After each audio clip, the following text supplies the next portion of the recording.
Alrighty, guys, Jigs and friggin' Bigs. It's Bobby Roastbeef here again with an amazing show. We got Who the Fuck is Joe Brown with us in the co-host seat. Man, we have an amazing show to line up for you. We got some records got broken. We got some PB alerts to talk about. Your boy has actually, I got a lot of updates regarding what I've been doing this week. Crazy stuff has been going on. Plus, we have an amazing FTG, by the way, that I only dropped on Instagram a day ago, and already a lot of opinions are being thrown out there. It involves trespassing. It involves Karens. It involves all kinds of bullshit, and we're going to get down to the bottom of it and have a great conversation with it. But we got a bunch of jig heads to talk with us. We also have some great stuff for you in Just the Tip and in Gear of the Week as well. Something very specific that we're going to talk about. A presentation that really kind of hit it out of the park this week for one of us. Who is that person? We're going to find out in a bit, guys. Don't go too far. We got much more Jigs and Bigs coming up right after this. Get yourself something delicious to enjoy. We'll see you guys in a fucking bit.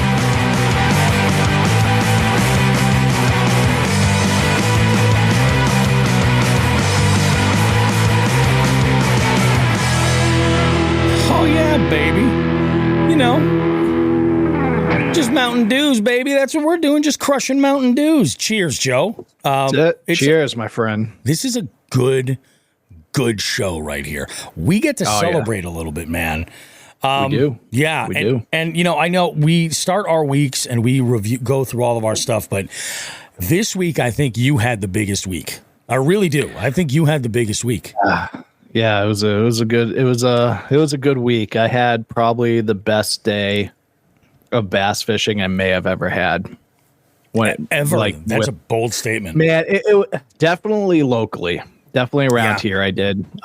It was wild. It was just awesome. A wild day. Yeah.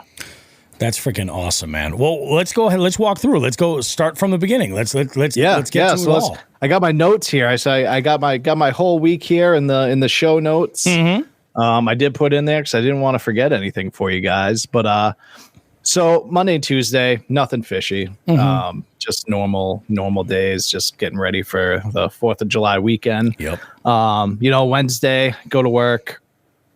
I left a little bit early. It was kind of like a half daisy thing. Nice. On my way home, and I get a call from the place that the Skeeter was at. Okay. That I didn't have for almost 2 months. And I get the call saying, "Hey, your boat's ready. It's good to go." I'm like, okay. Yeah. I was like, is this I was like, is this some kind of trick? Because you guys basically told me that you couldn't figure it out 2 days ago, and all of a sudden it's done. But whatever. I was like, cool. I'm gonna go. I had my wife's car, so I was like, I gotta go drop this off, and I'll grab my truck and I'll head down because it's like an hour and a half ride for me. Yeah. So I did that, went and picked up the boat, and came home, told the wife, I was like, I am going out immediately tomorrow morning. Yep. And so I get up, dude, it was like, because I hadn't had my boat for so long, literally it was one of those nights where I was just like so excited I couldn't even sleep. Like I felt I didn't even sleep. Yep. I just wanted to get out there so bad, getting the boat charged, making sure I had to put everything back in the boat because I took most of the shit out. So I was up kind of late doing that and whatnot and just prepping, but I didn't put everything in there because I still do have the new boat coming. So I didn't want to put everything in there, especially the shit I know I'm not going to be using, just to take it out again. Makes more work for yourself later. Yeah, exactly. So Thursday morning, I get out there. It is like perfect conditions, overcast skies. Yep. It did spit rain for like maybe 5 minutes, but I get out there and it was just like the water was glass. I was like, I am throwing top water. I was like, I'm doing baby. It. Like, I was like, this is going to be a top water kind of day. So I go out there and I'm going to just tell you right off the rip, and it's also going to be in another segment, but I had tied on a Mega Bass Pop Max that, and I'm not a popper guy, dude. I never had that. And I was like, that.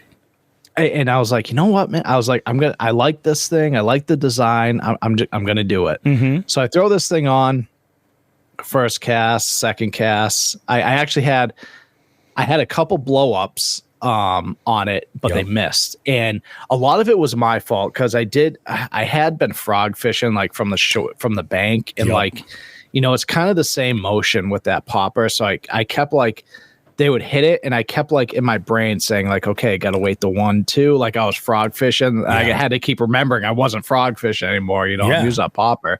So I actually missed a couple strikes right off the rip, and then I don't know. It was maybe 5-10 minutes in. Nice. I threw right next to a big patch of lilies that, you know, came out kind of far, but then it was clear up to almost to the shore. I threw it right next to there. Maybe brought it in maybe 5-6 strokes. Yep. And it wasn't like a big blow up or anything. Yeah. It was kind of like a frog where they just kind of, where this fish just kind of, brought it in. I set the hook immediately, and immediately I was like, oh boy. The video's amazing. Yeah. So I use, you know, for that shit, for those things, I use mono typically. For sure. Yeah. So immediately it was giving me that, you know, when the mono does the like ting ting ting ting ting ting ting. It was stretch, like it was giving me that immediately. So I'm like, oh boy, this is a good one. So I'm bringing it in, and then like it kept doing it, like, and like I realized, I was like, oh my god, I was like, my drag is way too tight. So you actually see it in the video. Yep. I know people don't like this word. I don't care. Cancel me, whatever. Dude, I went full retard for a second and forgot how to set my drag. So I actually set it tighter for a second there. You see it in the video. And you're so like, I set it. Oh shit. Yeah. I said it. And I was like, no. So I finally loosened it up. And I just, in my mind at first, I was like, you know, knowing that there was like a lot of grass and shit where I was like, maybe this is just like a decent fish that just like grabbed the grass, and I'm dragging in grass too. And then she broke the surface. And that's when I started saying, I was like, giant. That's when you hear me in the video start saying so good, it. Dude, it was just like right when that happened, dude, it was just like my heart was just like, I was like, I have to land this thing. And like, this is like the dumbest habit that I have. It's like, I have this habit of like, I just want to be a man about catching these fish. And I never take out the net. Oh, yeah. I never take out the net. I just either boat flip them or go down and fucking just grab them. Yeah. And as soon as I saw her, in my mind, I'm like, oh my God, I wish I had the fucking net out so bad. I was like, so now I'm just thinking to myself, like, oh my God. So I get her, you know, I start saying the giant. I get her to the side of the boat, and, you know, usually I'm pretty, when I go to lip when I go to reach down and lip a fish, I'm pretty cognizant of like, I look down, see where the hooks are, so I know where to grab it. Yep. Bobby, with this one, I didn't give a fuck. No, exactly. I just threw my fucking hand in there wherever I could get it. You know, in her, I didn't even grab it like underneath. I actually grabbed her like this. Yeah, you can see it in the video. I have her like this because her mouth was so fucking big, and so I fucking grab her, and that's when I just started yelling. I'm like, PB. I knew it immediately. So I get her on the boat, dude, and you could people like around you and other boats are like.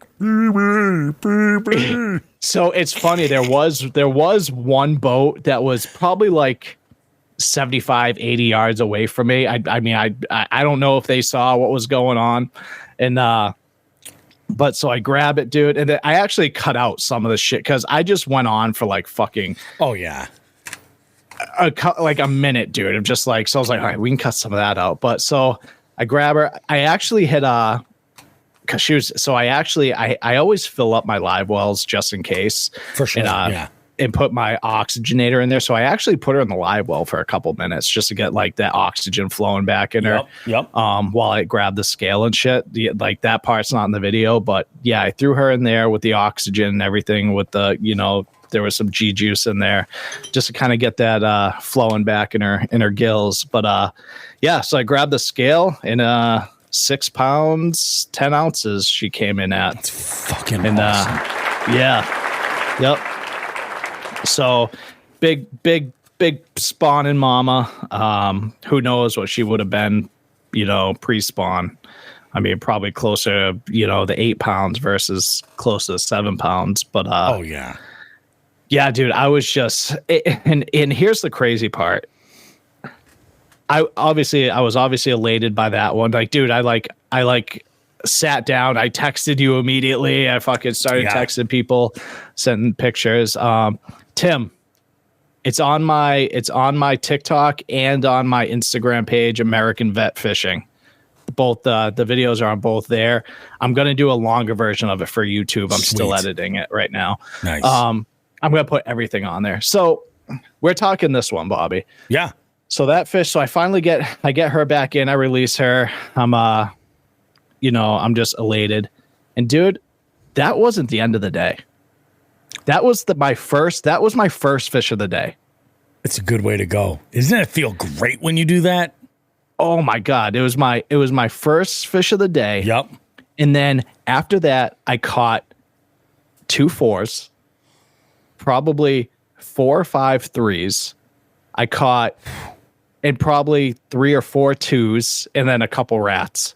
It was the craziest day of fishing, especially on this body of water, to where it's like I hadn't been doing so well there lately. Yeah. But the only reason why I went there, the only reason why I went there is because it's not a big rec lake. Yeah. And I know I knew it being, Friday, was it Friday? Yeah, Friday. Everybody's off, or Thursday. No, it was July 4th. It was the 4th of July. I knew that. Yeah, I was like, I know there's not going to be a shit ton of wreck boats out here, so this is where I'm going. And basically, it's just like, boat's good. Make sure the boat's good. I'll throw.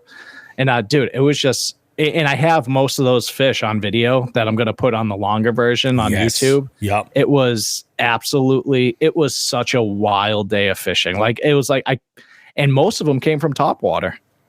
That's awesome, man. Yeah, I ended up getting a couple early too, right? Yeah, I that first fish was caught probably 5:45, 6 o'clock in the morning. Yeah, I was gonna say, yeah. Yeah, I was on the water like 5:15. Yeah. It was like, dude, I left at like 10:30. I was like, I think I've had a day. It was like 10:30, 11. I left. I was like, I'm good. I'm good. Yeah, exactly. Yeah. Dude, I was like, fucking awesome, man. Yeah. So it was just such a fucking wild day of fishing. It was, I don't think, I mean, if I was in a tournament, I probably would have had, probably 18, 19 pound bag. Yeah. Which is crazy around here. That's great. You know what I mean? That's great. And, I don't know how many inches. I did not measure her. I will say this. I took a good look at it and now granted, I don't have Sean the Fisherman eyes. He can dial in the length of a fish within about a quarter inch remarkably well. I'm probably at about like 3/4 of an inch to an inch, something like that. Yeah. I would say that this fish went about 22, right? Yep. And maybe even a little bit longer, maybe even hitting the 23 mark. And it was a pretty fat fish, right? It wasn't skinny. Ton of girth on this fish. Even post spawn, it was wild. Like it was seeing her in that condition post spawn was crazy. Yeah. I mean, like I said, I can't even imagine what that girth would have been pre spawn, dude. So here's what we got to make happen regularly in both of our boats. Right. Mm-hmm. Taylor's measuring tape. The one you can roll up really small. Right. Yeah. Taylor's measuring tape. Yeah. Or if nothing else, keep some leader line handy. So every time you break a PB, and I didn't think about this when it was in my kayak, and I know better. I have the measurements for my my initial 6. Yeah, get those measurements, man. Fucking replica, dude. So a fish like that, send it out to dark corner. I know. It was so crazy. Like, my buddy was like, oh, like, you getting it like a replica or anything? And I didn't even think about it until just then. When I caught that monster in April, I was like, oh shit, this is dope. And I already had released it. I'm like, I looked at it, I was like, I've got it on video. I'm like, it's all right. I'm not too concerned with it. But I'm like, that's one thing in the boat for sure. All of those items in a box, ready to go. Like, it's going to be labeled the PB box. But, dude, fucking congratulations, man. Thanks, man. I appreciate it. I'm stoked for you. Yeah. So it was just like I said, it was by far one of the most wild days of fishing. Maybe the wildest day of bass fishing I've had. I mean, especially it only going until 10:30 in the morning. And doing it on top water? Oh, it was 90% top water. I caught 2, I believe, off a wacky on a certain spot that I like hitting. That's kind of too deep for top water. Oh, for sure. So I went in. I was super excited. I went home. I chilled. Did some stuff with the family for 4th of July. Nice. And then Friday, Friday was a boring day. I had to finally get an oil change in the truck. By the way, oil changes on diesels are not cheap. No. Found that out real quick. So went and got an oil change in that. And then we went down to, I know I'd mentioned to you about possibly getting that other dog. Yeah, that's right. Did I mention that? Okay. Yep. So we finally the stars aligned and our schedules met up and went home, chilled, glowed. I did a lot of gloating. I'm a pretty humble guy. Yeah. But you weren't that it was the people I gloated to, the people I know would appreciate it. Bobby was the first person. Bobby was the first person I texted. So we went down, we brought our dog Draco, our German Shepherd now. Because we're like, let's just see if they even get along, because this is a female German Shepherd. Mine's a male, obviously. And we went down and they were like, it was like BFFs right off the rip. So that's great, man. Yeah. So we decided we didn't take her. We haven't taken her yet. We're like, all right, we'll take her. And the reason is they have 2 other females there and they just don't get along. Like she doesn't get along with them. Sure. And they reached out to us because they know we have experience with the shepherds and stuff. And, we had got Draco from them.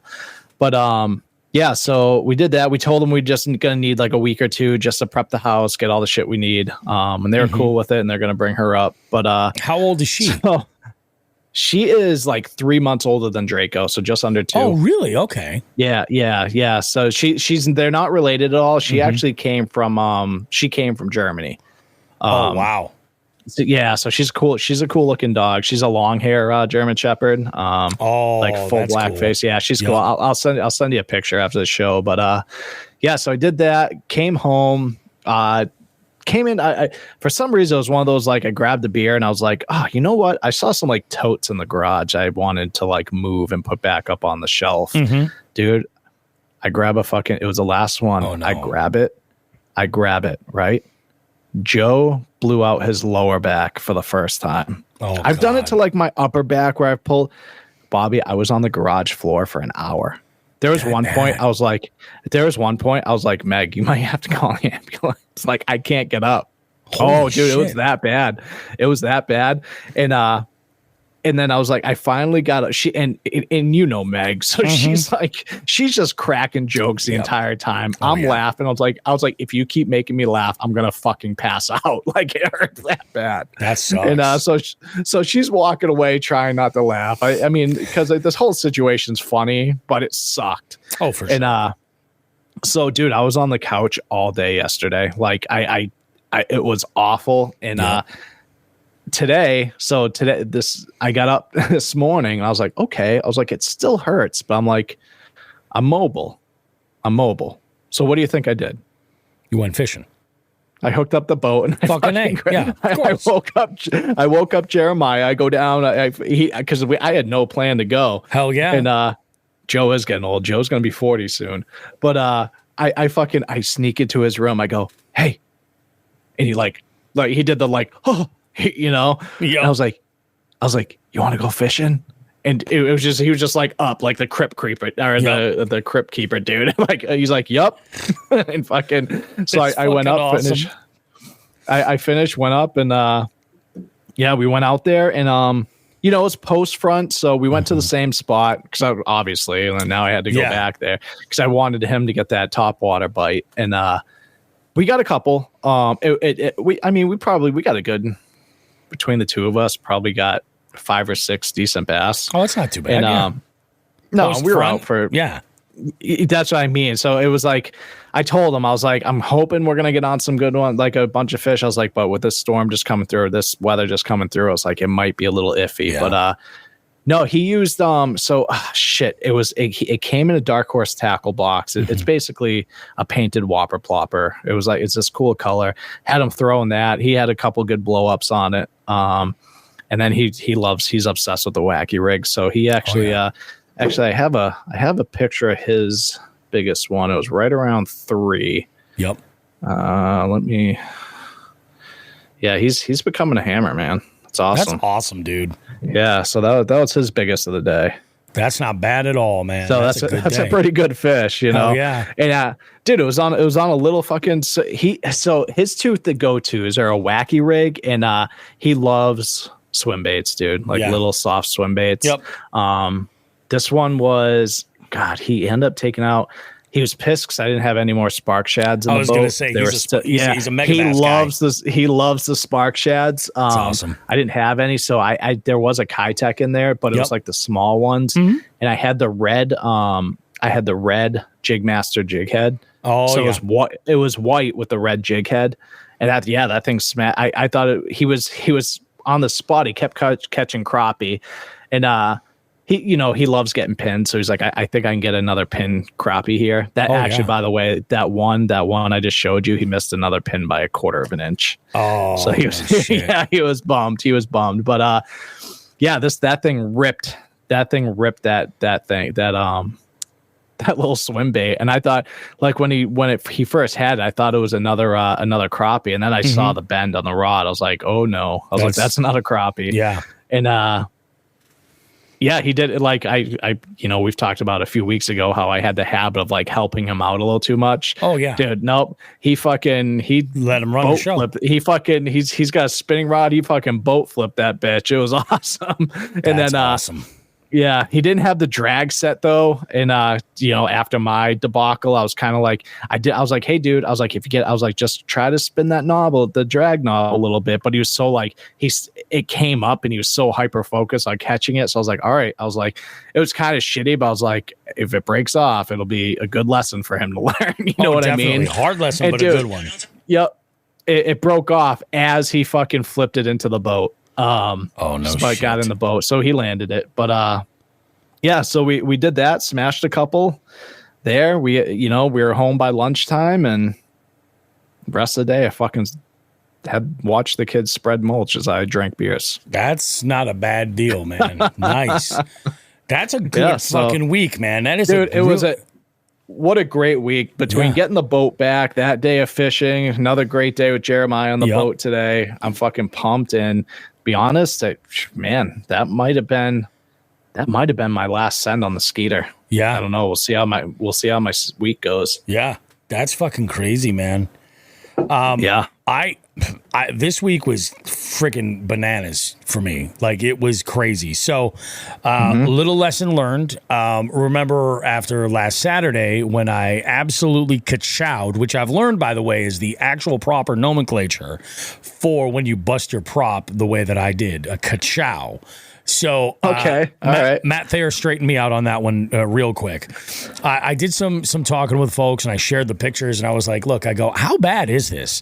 Apparently it was worse than I thought. Like, it was pretty fucking bad. They were like, do not run that boat. Do not run that outboard. Like, wait until you change that prop, because you're going to fuck your motor up. And I was like, all right, fair enough. So I spent, Monday, I was like, all right, so I got to figure some stuff out. I did some, messaging. Obviously, I messaged Matt over at Hanks Marine, asking him about, a replacement prop. And he was like, yeah, he's like, let me take a look and I'll get back to you tomorrow. And then I was like, oh, wait a minute. John over at JCS might be able to help me out too. So I messaged him, and this was like early Tuesday morning when I messaged him.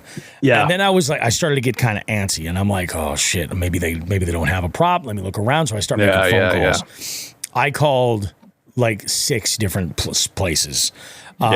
asked everybody all over the place. I had the part number for the original prop, and I had made a call. Ultimately, some of these folks were just like, yeah, we don't have that part, blah, blah, blah, blah, blah. I was like, how about like a reasonable, substitute, something like that? Yeah. It's a little bit off, which is ultimately what I did. The pitch is just off by like 1/8 of an inch. Sure. Nothing crazy. And it was Oxbow Marina that was able to come through for me at the last minute. Yeah. Yep. So that was like Tuesday afternoon.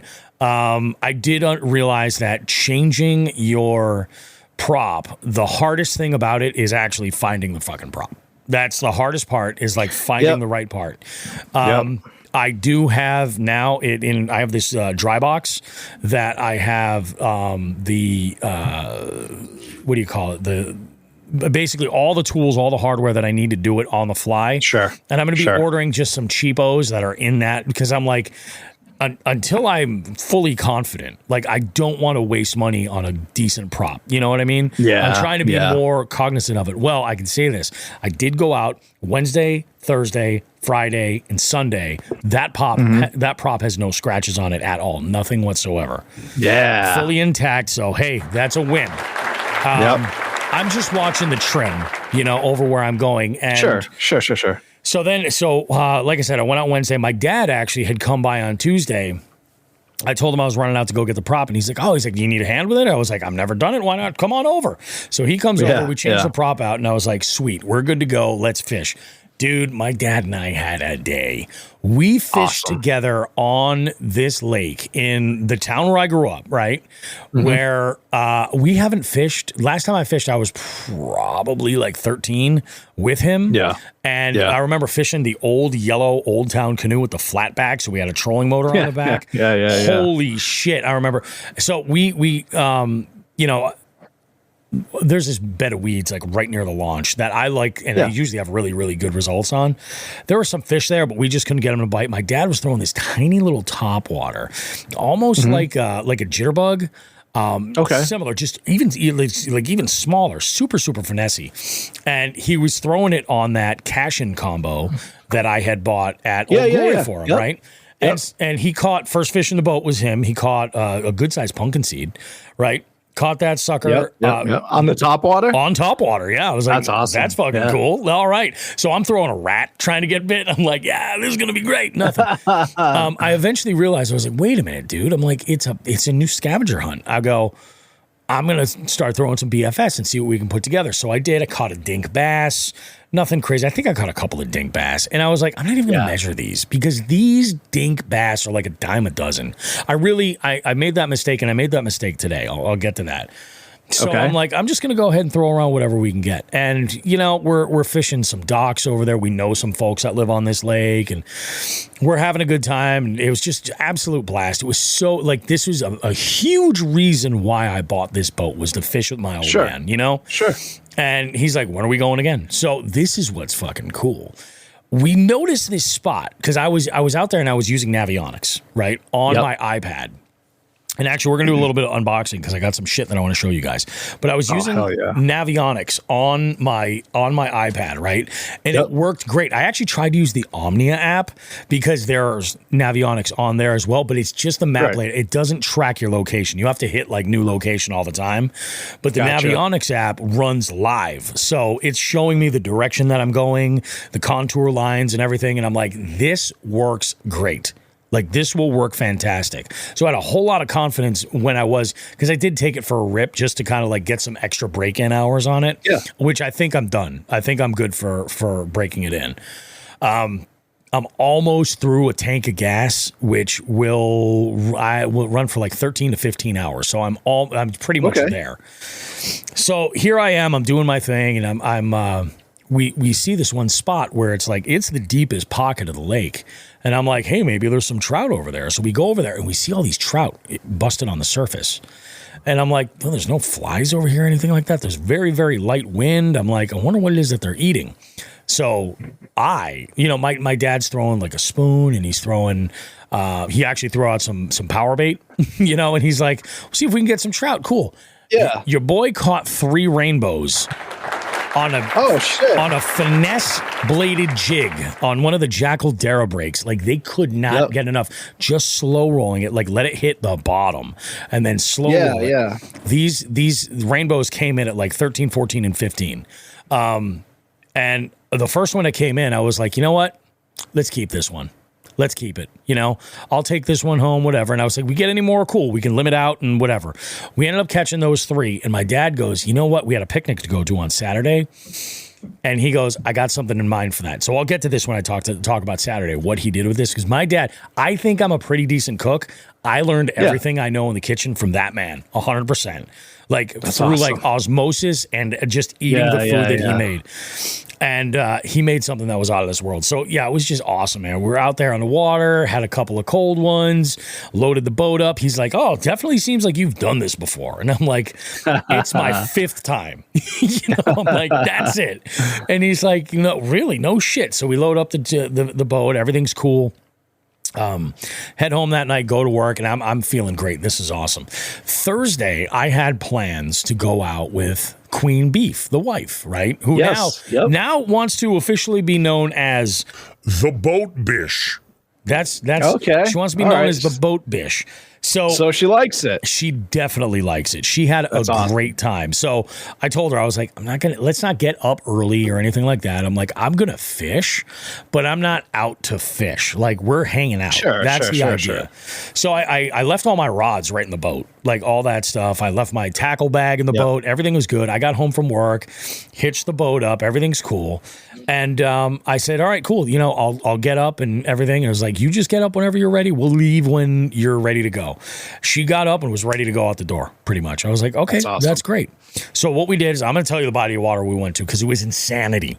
All right. 4th of July. And again, like I was like, I wanted to go somewhere where there were houses on the banks that she would enjoy the eye candy, you know, something like that. So I'm like, all right. Just something to watch. Yeah, but something a little bit like larger too, where we could kind of get lost out there. And that was the plan. Okay. So she's like, yeah, let's go. And I said, so I was thinking Webster or Otis. Okay. She was like, well, Otis is in the Berkshires, right? And I was like, yeah, it's like just in the Berkshires. And she goes, let's just do that. Yeah.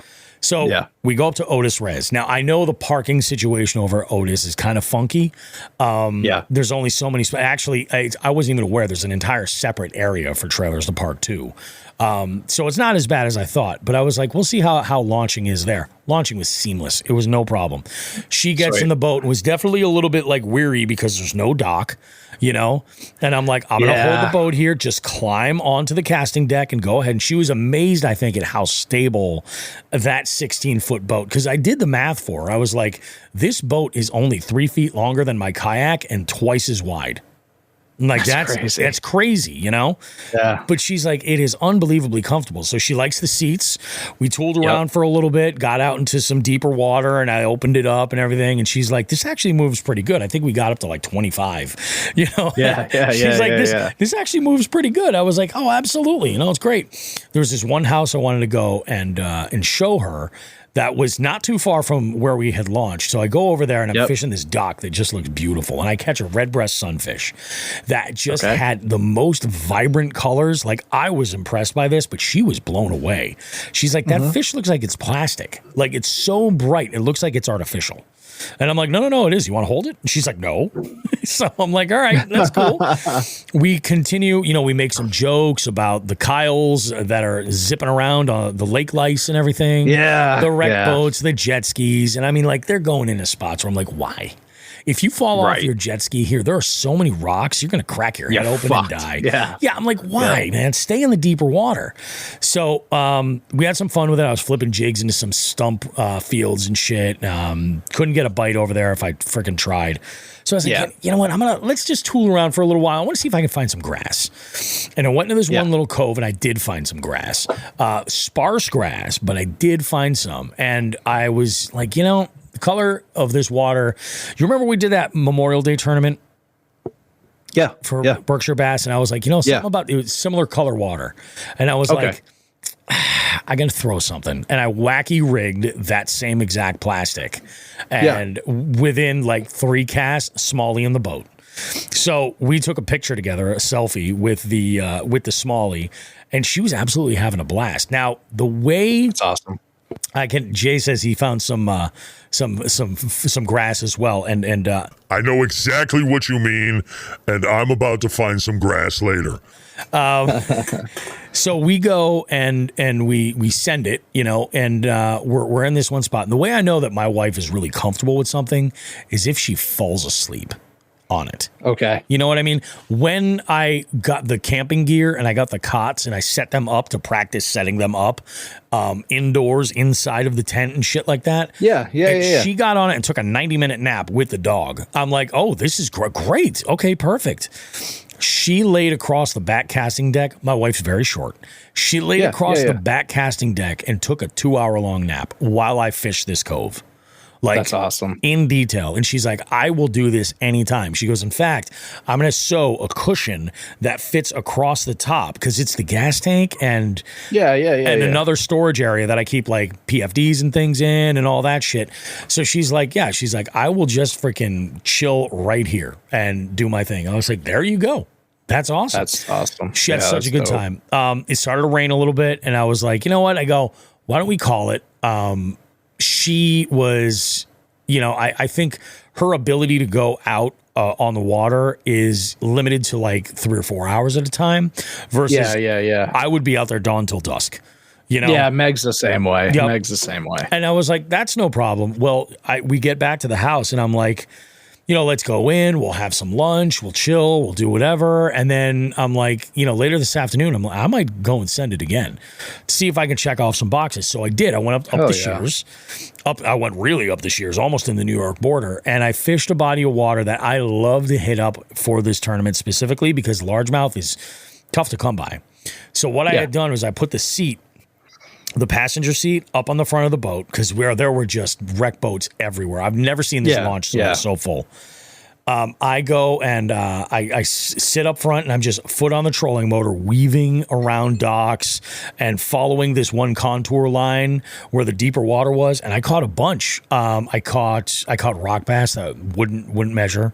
Caught, what else did I catch? Did I catch a yellow perch there? I think I did catch a yellow perch there. No, I take that back. I didn't catch a yellow perch there. No. I did. It was one of these little like followers that I've every time I'm over there and I'm throwing like the Bronco blade, I get these little tiny yellow perch that follow it. And one of them actually hooked it. It just sat right in the palm of my hand. I'm just like, this is ridiculous. Released it. What did I catch that was worth a point? There was something over there that I had caught. But anyway, I had left this spot just before dark and drove back home. And I was just like, what an amazing, Independence Day. Like just a fantastic day in general. Right. Now, the next day I had been trying to make plans. Like I said, my goal with fishing in the boat, and I am going to be in the boat primarily. So a lot of people have been asking me, they're like, Bobby, what are you going to do about the kayak? Are you going to get rid of the kayak? Are you going to stop fishing in the kayak? Absolutely not. I will not be doing that. I will be using that kayak to fish on my own. But right now, I need to put the time into the boat to kind of really get to know it and everything. Sure. Because it's going to go and get modified, and I might not have it for a little while, and we're going to have to figure all that shit out. So I go and I head back home, and I'm on the way home. I'm texting a bunch of people, voice to text. I'm not freaking on the phone while I'm hauling the boat down the highway, and I'm texting a bunch of folks, and everybody. I was blown away how many people had to work on Friday. I was like, holy shit. Yeah. There was quite a few. Yeah. I mean, I did work on Friday as well, so I'm not that like amazed, but like I worked for 3 hours on Friday night. You know what I mean? It was just one of my regular gigs. But I was saying to everybody, I was like, hey, you around? You around on this? Let's go. I'm looking to send it. Let's go ahead and send it. And I talked to Becca. And I was like, yeah, I go, are you like in New England or where even are you? That's usually how our conversations start. Like, where in the world is fishing with Becca? You know what I mean? And she's like, she's like, I'm around. I said, you want to go and send it in the boat? And she's like, well, where are you going? And I was like, I am flexible. I was like, I would love to go up the shears. I was like, I kind of want to hit the Connecticut River and experiment there a little bit. I said, or I could go out to like meet you halfway and we'd go to like Central Mass. And she goes, yeah, that sounds good. Let's do that. So we went your neck of the woods and met up there. I launched the boat. She rolled in with Sky, jumped in, and she was like, she goes, I don't even have any like freshwater gear right now with me. She's like, everything's at my parents' house. She's like, is it all right if I use your gear? I was like, I'm going to have one rod in my hand. It's going to be my BFS combo. You're welcome to all my tackle and everything else. She's like, all right, cool. Let's send it. Dude, you know how awesome it was to go fishing with Becca Yassine and have her throwing stuff from Dark Horse Tackle? And she loved it. And she loved it, dude. She's a believer in the Giltech jigs. She's also a believer in the Riot soft plastic, the Tantrum that came partnered in that that Logjam box. She was catching bluegill. Like you don't really see those bluegill with the like misshapen foreheads. Like they're so big, they're like it's like they're on roids. She caught like 4, and they were enormous, like bigger than my hands.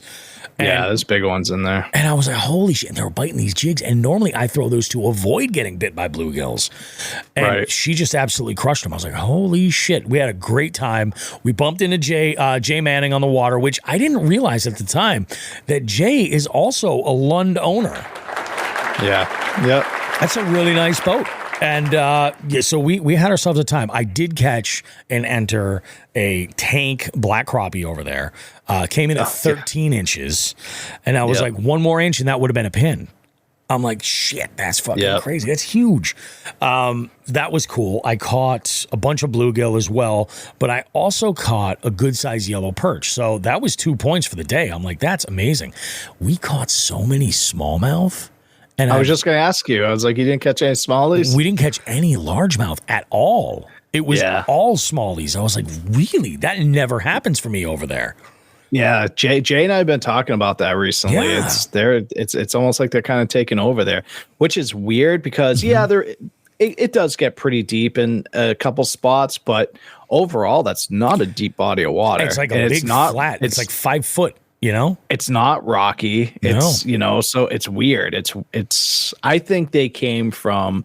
Actually, I know they came from somewhere else, and they were just kind of placed in there. Straight up bucket biologist did that shit. Yeah, exactly. Yeah, exactly. But it's funny. So I mentioned it's funny about this specific body of water. There is a restaurant that's right on there that has slips that you can just dock your boat and go in and have a few cocktails, some appetizers, which happens to be my wife and I's favorite activity to do together. And I threw this lake out there. I was like, it's 4th of July. I don't know if they're open. They were open. And I was like, well, no shit. Do you want to go do this? She's like, no, let's go to Otis like we planned. I said, okay, cool. Next on the radar, though, we're definitely going to go back there and, make dinner or lunch out of it or something like that. That was just unbelievably cool. I had such a good time. So that was Friday. We fished until about 12:30 or something, and I had to get back home. And I got back home, and there was a package waiting for me from Omnia Fishing. Okay. It was my new moving bait combo. That's awesome. Yeah, that St. Croix 7.4 medium heavy moderate fast Bass X rod with that 6-speed Shimano SLX 151. And I set that stuff up on Saturday. Oh my God. So we'll talk about that when I went out today. So Friday was great. I go and I work. I had a great time. I told my wife I was not going to go out on Saturday. We were just going to hang out. She had a nail appointment, and then we had a picnic to go to after her nail appointment. She gets back from her nail appointment, and she's like, hey, it's a little too hot. I don't think I want to go to the picnic. And I'm like, okay, cool. I say to my youngest daughter, I was like, hey, kid, you want to join me? We'll go to this picnic. It'll be great. She's like, oh, I have a bunch of chores. Nobody wanted to hang out in the heat. Nobody. Yeah. But it was windy. Yeah. It was nice. Like we were out there, and once the breeze would pick up, it was okay. I mean, it was hot when it wasn't blowing, but yeah, of course. So I get there. It was cool to see a bunch of my family. I haven't seen some of these folks in a while. Some of them I just saw like a few weeks ago, or when I did that wedding, and we had a good time. And my dad. So this is what he did with those trout. He made a smoked trout dip, right? Okay. Smoked the trout on his smoker. He's got this really nice electric smoker. Thing is freaking awesome. It's like a Traeger light. It's nuts. Yeah. So he sets the fish up there, sets that up. Out of those 3 fish, take a guess at how much meat was on there. Out of those 3 trout. Remember, 13, 14, 15. I mean, I would say less, maybe I will say about, for meat though, half a pound. Oh, it was about a pound.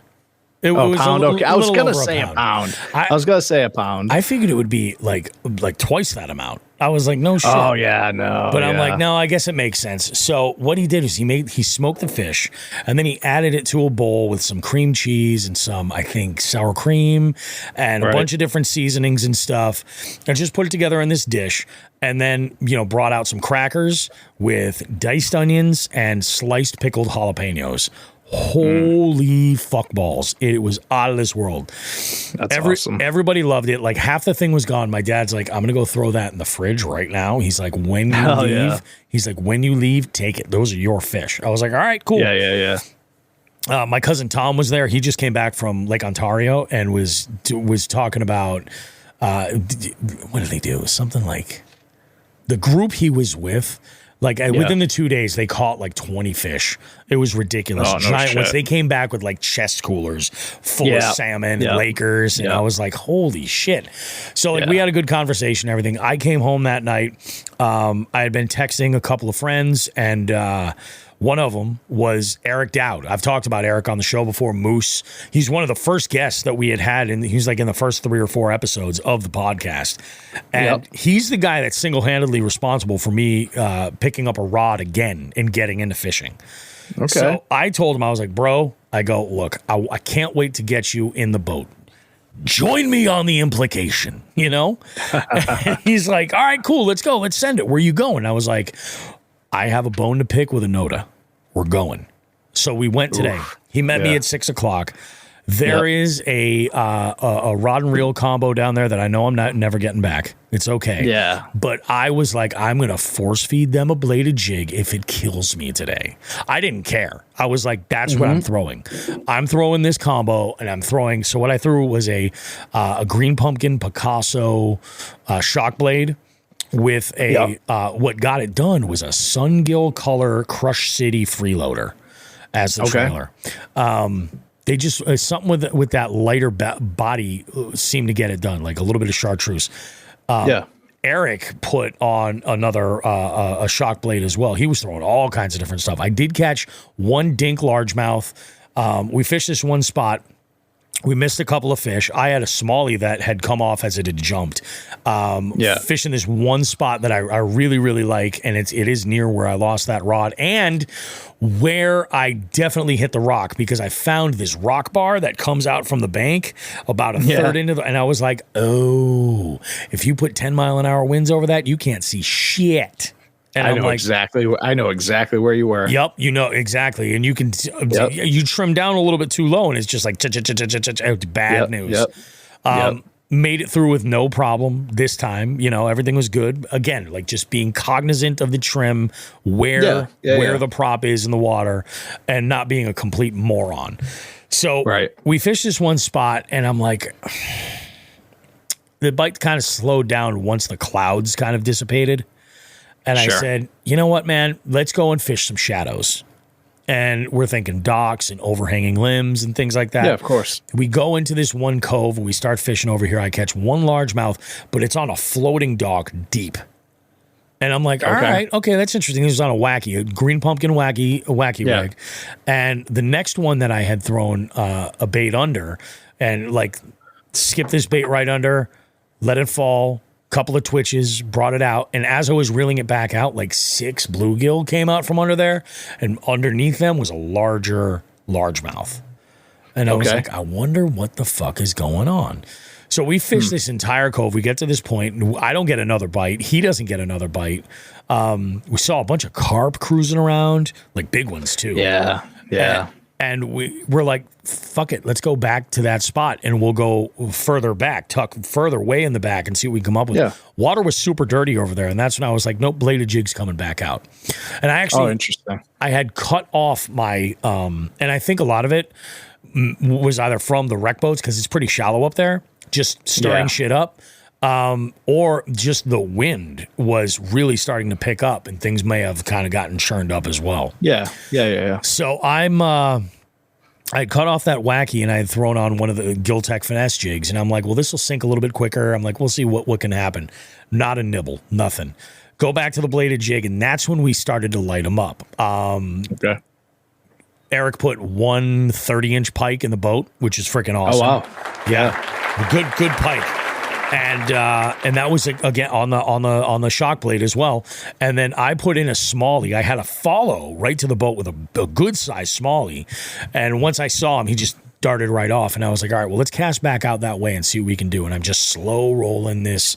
And I think that 6-speed reel kind of really helps quite a bit. And also the more moderate action, when I get a bite, it's like I feel like I'm not ripping it away from him so much. Yeah. And it worked out so good. I loved it. It was awesome. So today was an amazing day. Wrap that sucker up. Although there were some shenanigans at the boat launch, like a mofucker.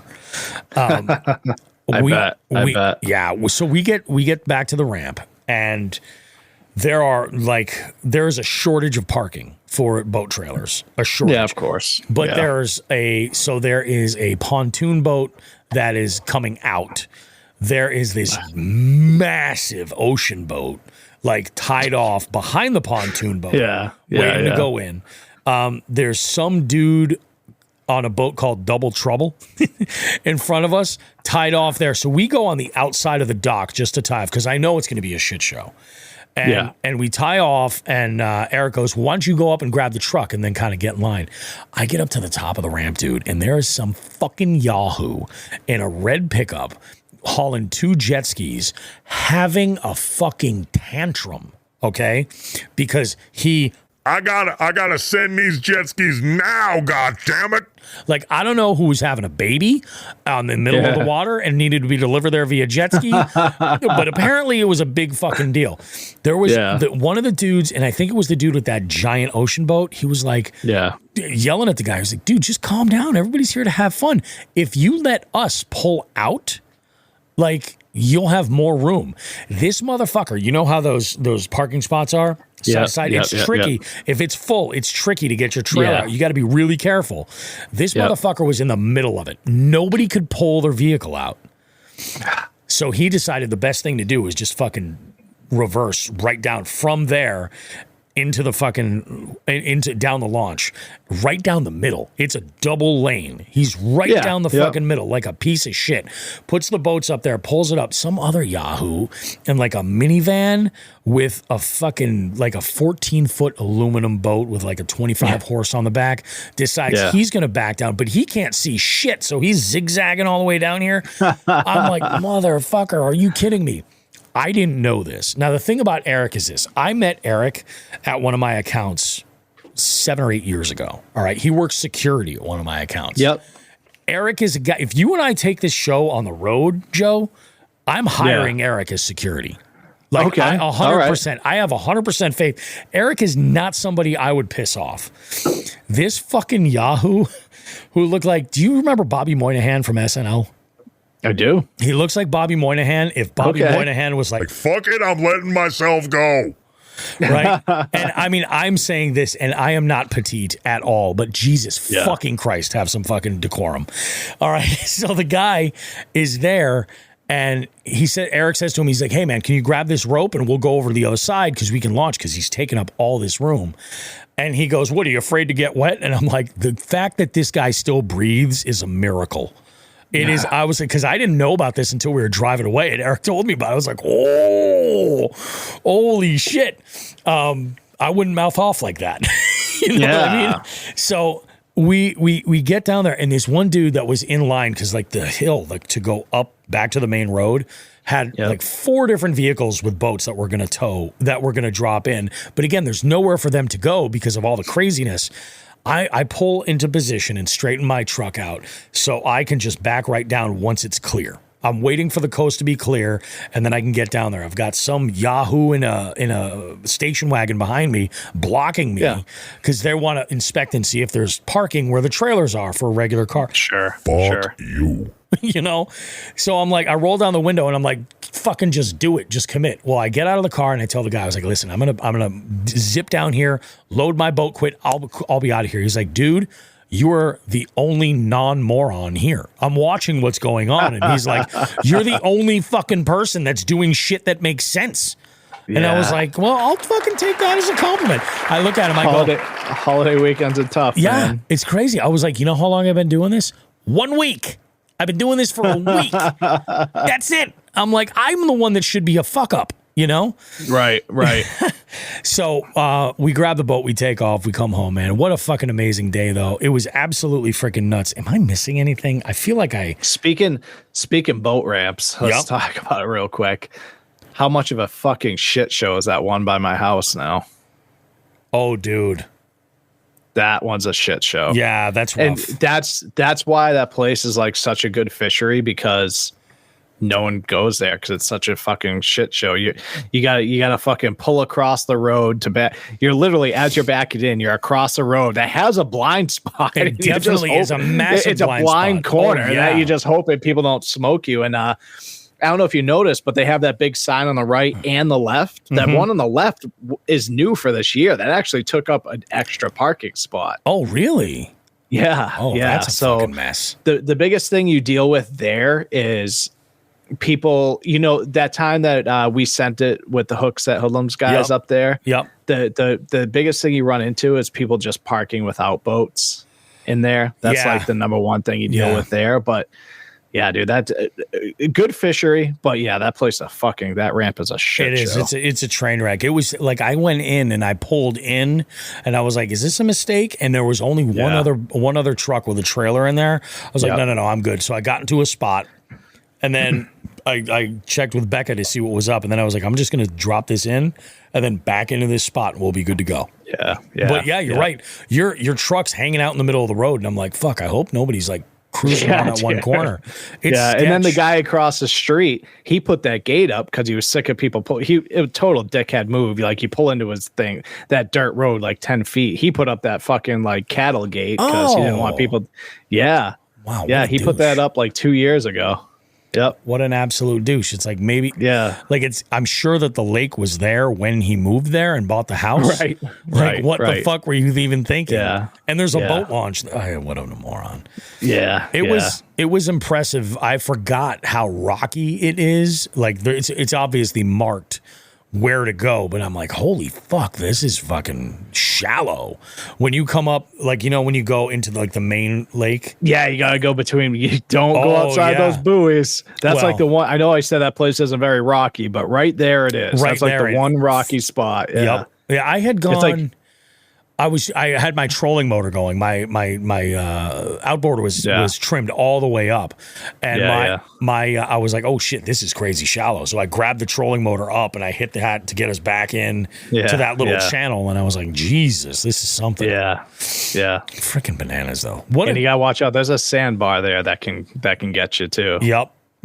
Oh yeah. By the island. We saw that. We're like, oh yeah, we'll fish this island, and I was like, shit, this is coming up quick. And, Yeah.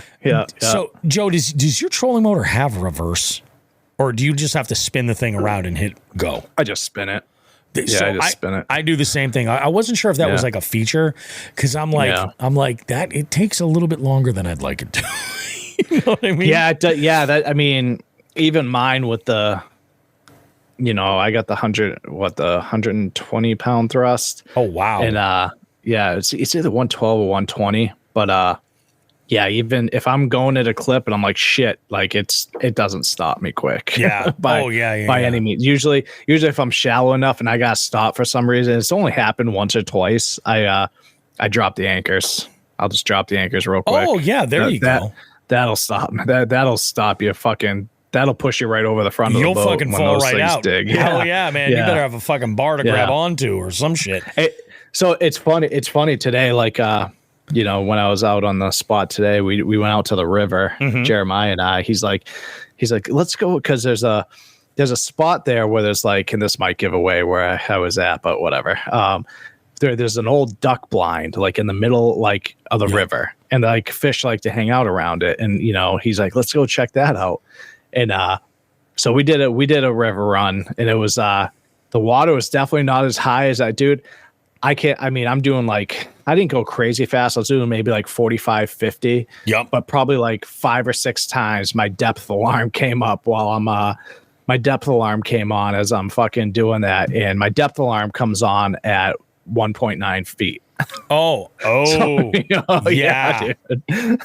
So, and I it's not the first, like it's sketchy, like, but it's like, and I know that river really well. But I was like, fuck, this is lower than I thought. And the good thing, that's one waypoint I never fucking delete, because I just follow that fucking line the whole time. Yeah, I know that's smart. I'm going to be good there. Yep. But yeah, it got sketchy a couple times, but yeah, well, that was it. I think this week I'm pulling the trigger on the Minn Kota upgrade for spot lock and everything. Yeah. I think this week I'm going to do it. I was going to talk with John about it and everything. I like the trolling motor. I don't love that I'm not going to have the foot pedal. It'll be just the remote that works it. Wait, what? Yeah, I won't have the foot pedal. When I do the upgrade, there's no foot pedal operation. Why not? It's just the remote. You can get a foot pedal. No, I mean, I have it. I have a foot pedal. I don't know.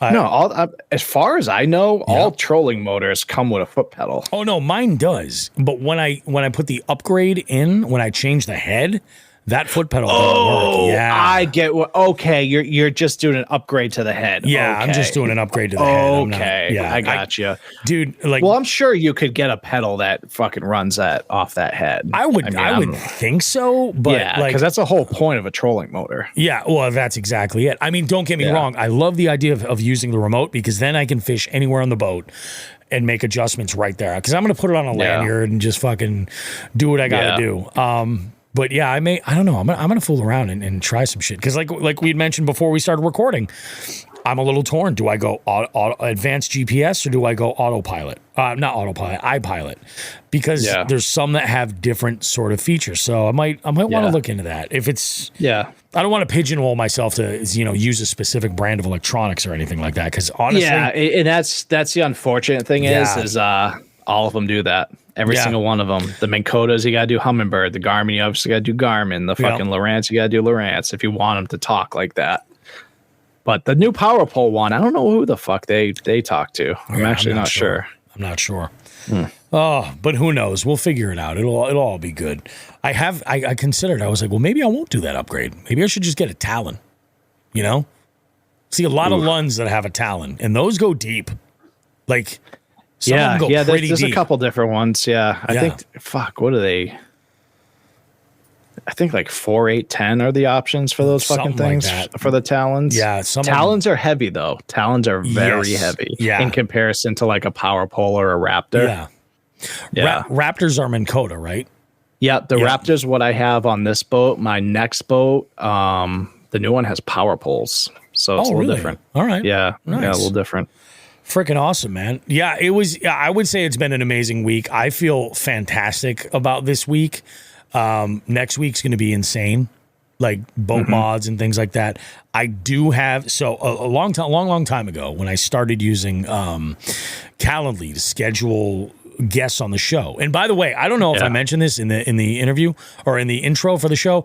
This week we have an amazing guest. You guys need to stick around. We have Roy Leyva on the show, and Roy is when we talk about folks that are just fishy motherfuckers, that's Roy. Roy is a Shimano Pro Staffer. He's been fishing since he could walk. He has fished in various parts of the world for all types of species, fresh and salt, and we have a fantastic conversation. The best part about Roy is that he is local. He's right here in Northampton right now. So I'm planning on getting out on the water and fishing with him. We'll figure it out. We'll see what we can do. We got some info coming out here on Talons right here. Biggest Nick says Talons are no good. They're telescopic, and if they bend, they're done. That's true. And that's true. Yeah, and I think that's why they go so deep is because they're telescopic, Yeah. And then what is it? We've got Nick. Gold St. Nick says kicker better than Talon. Okay, all right, figure it up. Michael Bradley chimes in and he says, I've heard Talons can have a parasitic draw on your batteries. I would believe that too. I think you should probably have a switch to cut them off. As a, just a safety, something like that. I've also made it a habit on my trolling motor to unplug it whenever I'm out of the water. That way it's like the plug's right there. So I'm just like, I'll unplug it. It's all good. Yeah. Question for you, Joe, before we get into headlines and everything. Yeah, let's hear it. I charged my batteries for the first time. I went almost an entire week and I put my batteries on the charger on Saturday late morning. Yeah. And I went to go check on them like later in the afternoon and they were reading 100%. Like on the charger, it was flashing 100%. Yeah. And I was like, Do you know what kind of charger you have in that thing? It's a Minn Kota. Okay, so it's Minn Kota power bank. Yeah. Three bank charger. You're running 3 batteries in there? No. It's a 2 bank, and there's only one of them that's hooked up because the battery for my motor is in the back. The battery. Okay, that's what I mean. That's what I mean. So it's okay. So it's okay. No, yeah, that sounds about right. I mean, those are you're on that boat.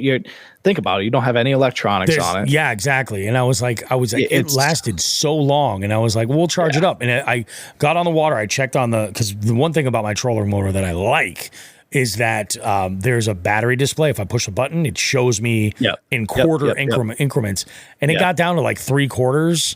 Yeah, I think halfway through the day today, and I was like, I wonder. Yeah. And I wonder how this is going to work out. And it was fine all day, but interesting, man.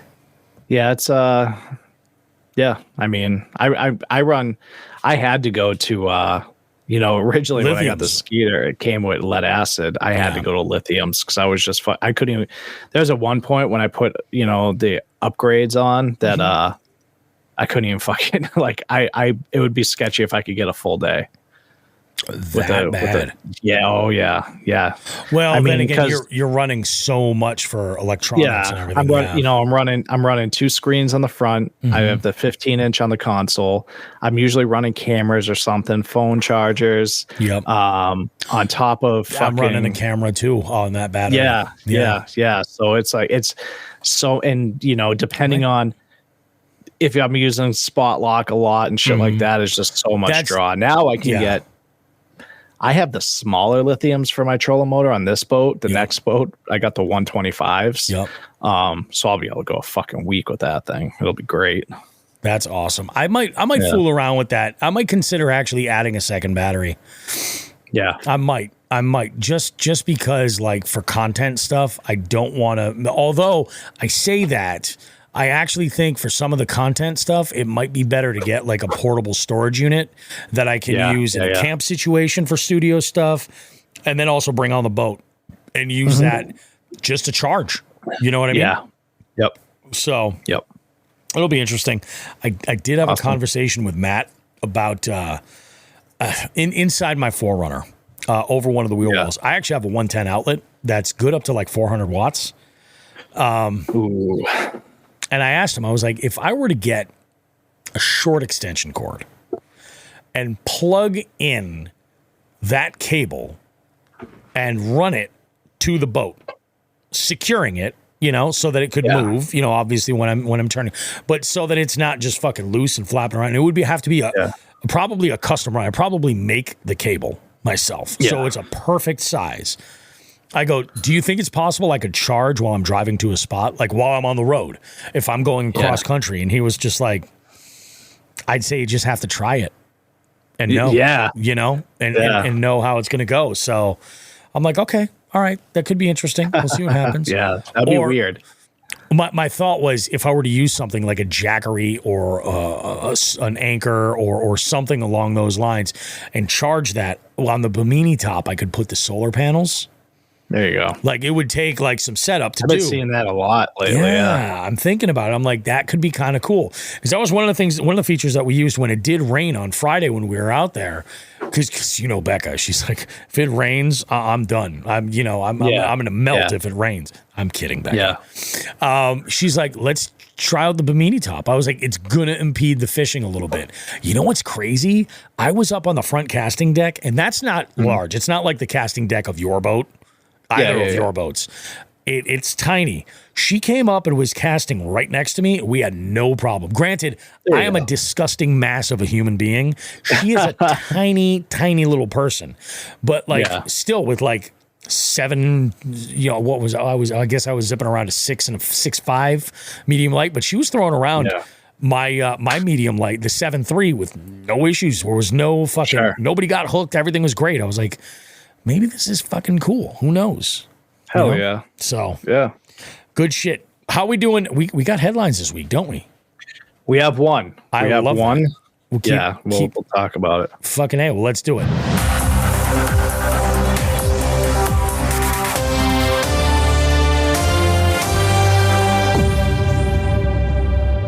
So I have one headline this week, and this one, Bobby, this one hits close to home for you. Oh, it does.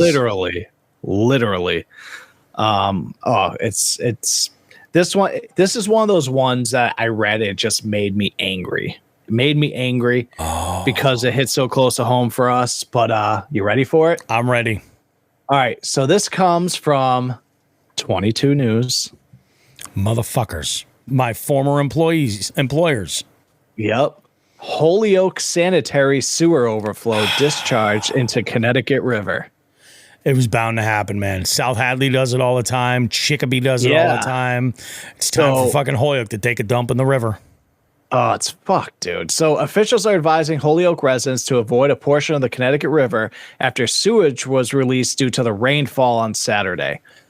Within the past 4 hours, an estimated, you ready for this number? Yeah. 726,380 gallons have been released into the river of just shit. The discharge of rainwater, untreated sewage, or partially treated sewage has been discharged into the Connecticut River from the 3 out of the total of 10 combined sewer overflow locations in Holyoke. The public is advised to avoid the water in communities bordering the Connecticut River, South Hadley, and Chicopee. This includes swimming, fishing, and boating for 48 hours after the discharge has stopped due to increased health risks from bacteria and other pollutants. A round of showers will move this in this talk about the weather coming up, but it just talks about the weather that was this was on Friday. Yeah. But dude, so I want to talk about this for a second. Yeah.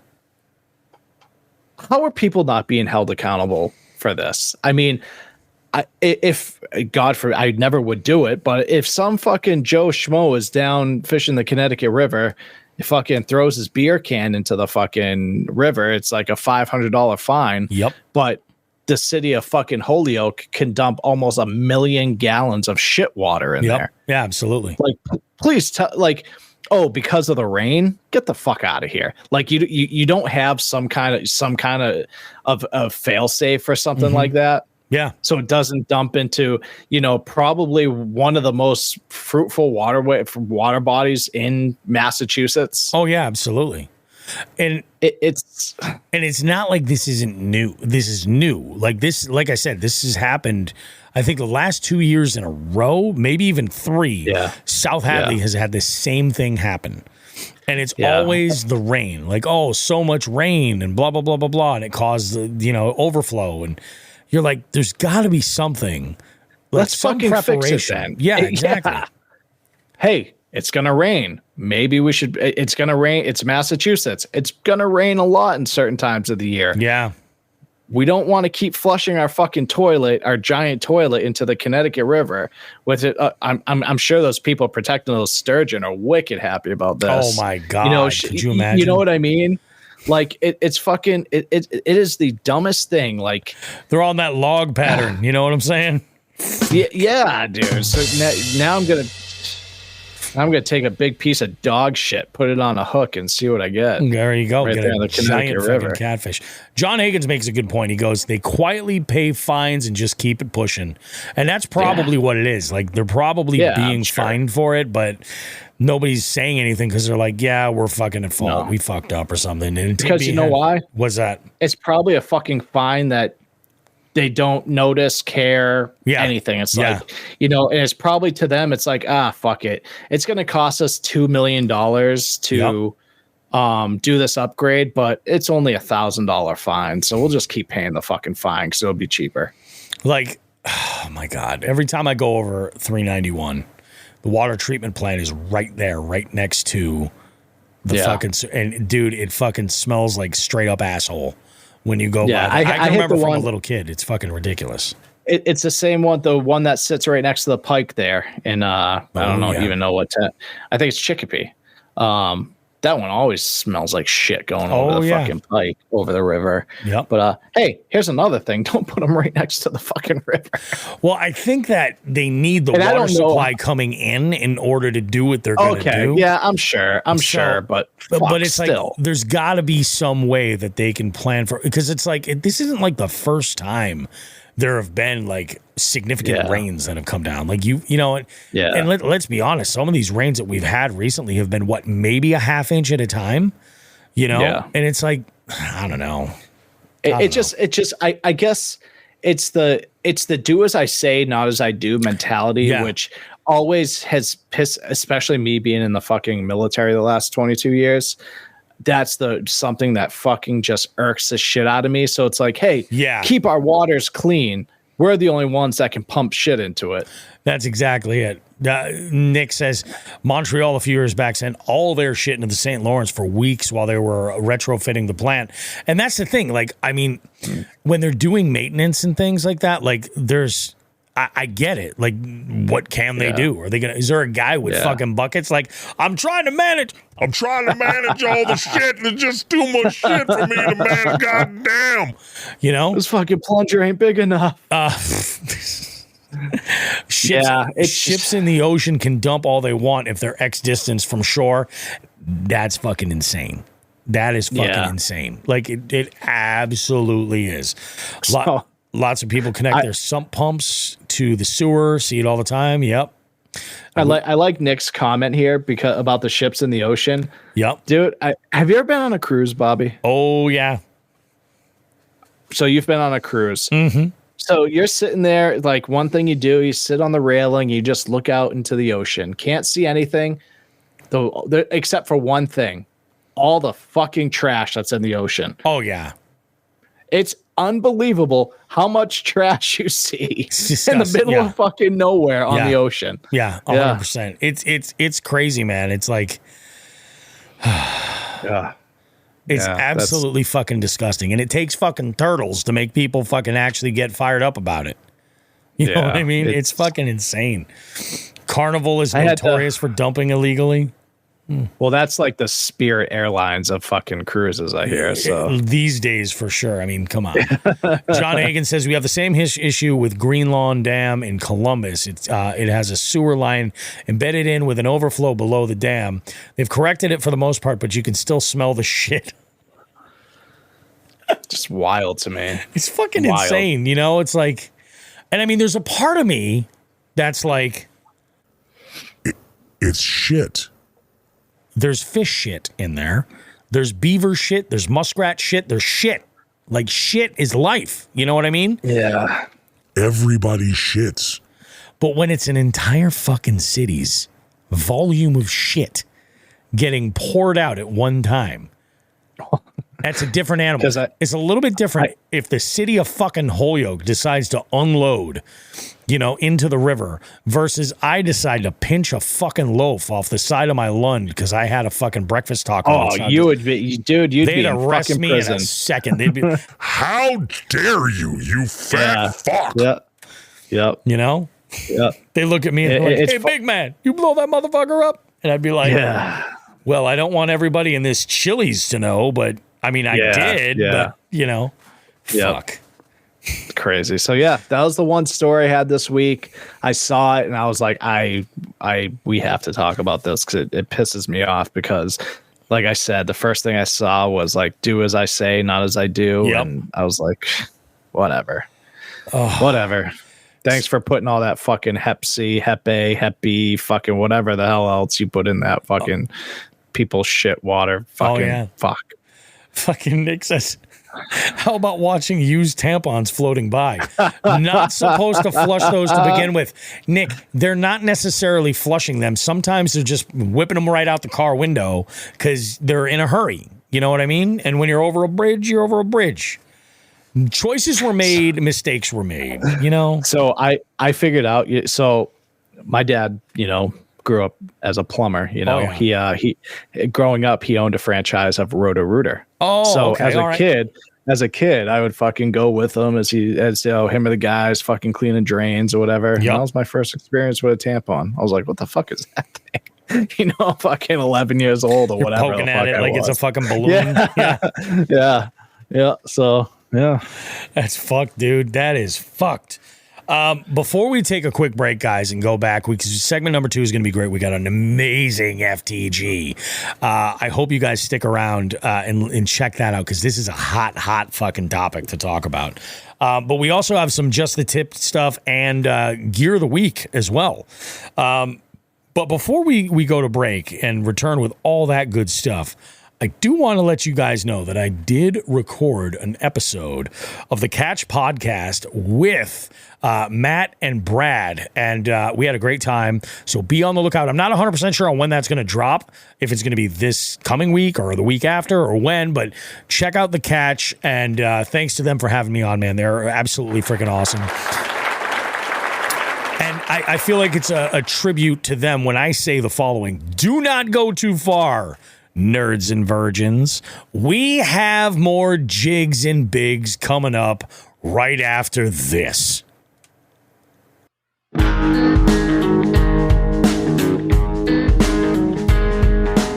Jigs and Bigs wants to take a moment to say thank you to our partners for helping us continue to push the limits of our fishing adventures and bring you amazing long-form podcast content. We need to thank Dark Horse Tackle, Omnia Fishing, A-Bay Lure, The Bay House, and the Ship Motel.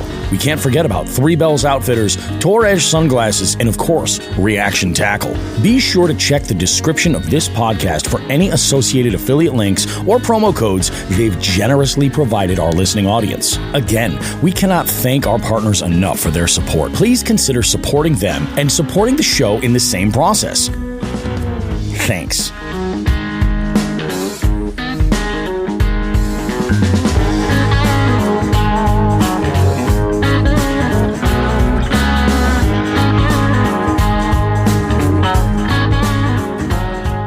Hey, you. Yeah, you. The one with the impeccable taste in fishing podcasts. Bobby Roastbeef here with a little call to action for all Jigs and Bigs listeners. We're opening up our hotline to you. Now you can call us to sound off about almost anything at 413-324-8519. Want to submit someone for our FTG segment? Call us at 413-324-8519. Care to maybe suggest a topic for Just the Tip or Bait of the Week? Call us at 413-324-8519. Maybe you just want to give us or anyone else a little shout out on the show, or you want to suggest a guest for the beef seat. You guessed it. Call us at 413-324-8519. The Jigs and Bigs hotline is there for you to leave a message with us 24/7. Just call 413-324-8519. Also, you can check that number in the notes of this podcast.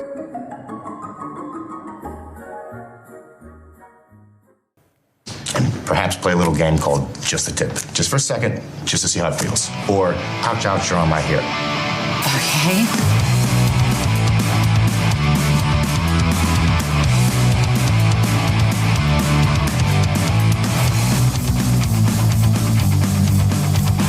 It is time. We got tips. I mean, tips over here, tips over there. It's just a fucking tip party. Just the tip. But there's great stuff that you guys need to know about and you're going to want to know about. So, Joe, take it away and educate a little bit.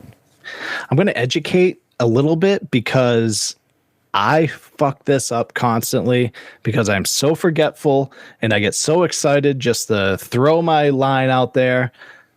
So maybe not everybody does this, but I'm constantly adjusting my drags for whatever reason, because I'm putting rods away in the boat and I need to like stretch out some line and I'll just loosen it, whatever. I do that quite often, and then you know what I do? I forget to fucking adjust it when I throw it. Yeah. So it has happened to me a few times. I have lost fish because of this. I probably came close to losing that PB because of it. And you guys got to see it on video. Yeah. Go check it out. American Vet Fishing on Instagram and TikTok. You will actually see me go full stupid.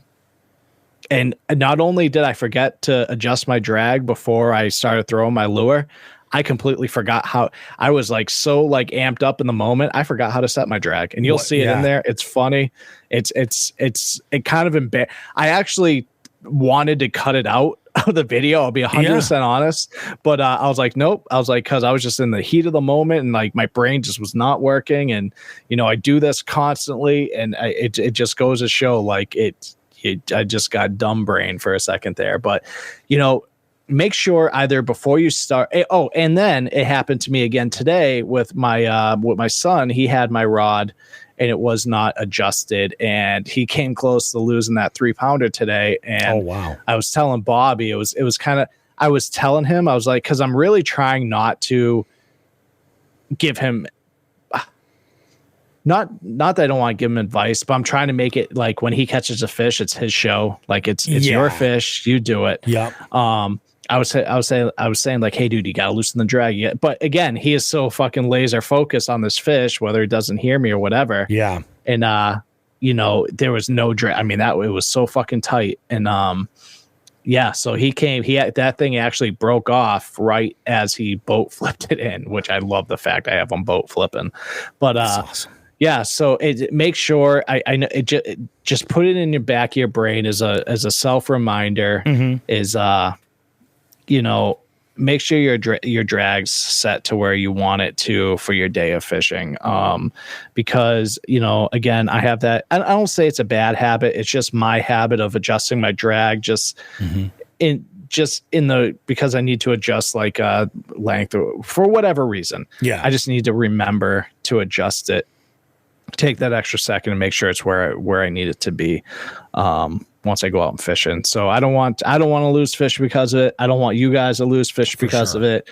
It's just a quick little thing, quick little tidbit of information to make sure you double check before you go out there. And especially in like the boat with like the bait casting star knob or whatever, just like it can get adjusted like accidentally, just being in with a bunch of rods. I mean, I have 40 rods in my rod locker, so if I pull one out, who's to say that the handle didn't fucking adjust the drag and I didn't notice it or something like that.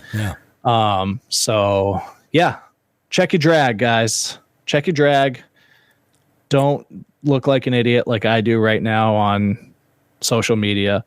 But I wanted to keep it out there because I deserved it, because I was an idiot. And you can literally hear the monofilament screaming. Yeah. Like, loosen me up, please. You can actually hear it.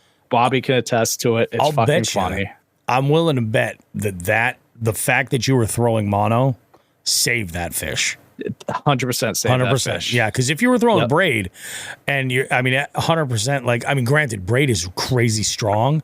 Yeah. But it can you can snap it. You can, especially the lighter stuff. Michael Bradley comments in here and goes, the only time I loosen my drag is at the end of the season. I think with most people that I fish with, they just crank that drag down and they just leave it. You know what I mean? I don't really hear a lot of people playing with their drag much when it comes to their baitcaster setups. But I'll tell you what, your drag on your baitcaster can be a great tool too.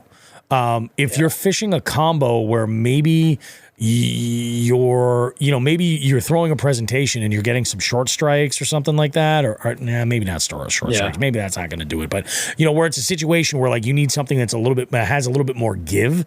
Loosen up that drag a little bit, and that might be the give that you need. Yeah. If you're throwing braid versus.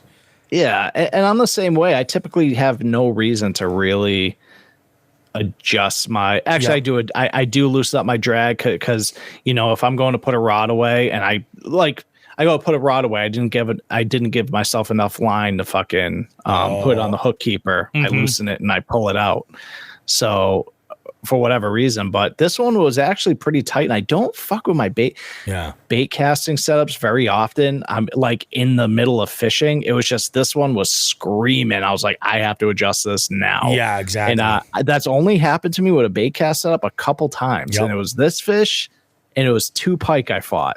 No shit. And I think that's really the only time where, and this isn't counting the BFS. The BFS I've had to BFS adjust. is a whole other thing because you want that drag to be set more like a spinning combo.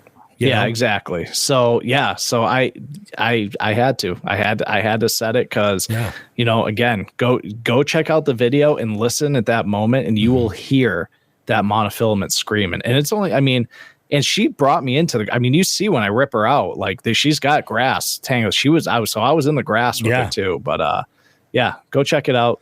Watch me be a donkey right there on social, right there in the video. And just double check your drag, ladies, gentlemen, dudes, and dudettes. That's a very, very smart tip. Now, are you ready? I can't wait for this.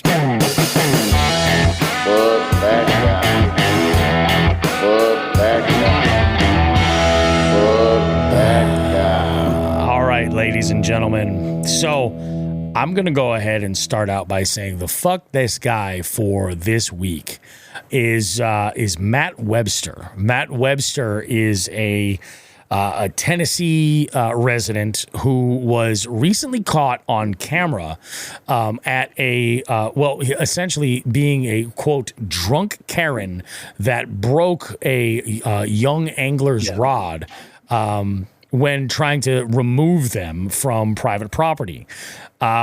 This guy he's a member of, I'm not sure what the name of the church is, but there is a ministry that he works with or heads up that is a Haiti, what is it, a Haitian ministry or something like that. And like relief effort or something. Like a Haitian relief or something like that. Yeah. And, so this is a guy who kind of holds himself in a high level of being somehow, I guess, a good person. And this video that we see of him, and I shared this on the Jigs and Bigs Instagram yesterday. It was originally posted by that Danish guy, and his Instagram is mwebster13, which it was promptly deleted after this went on, of course. And the comments in the original post are insane.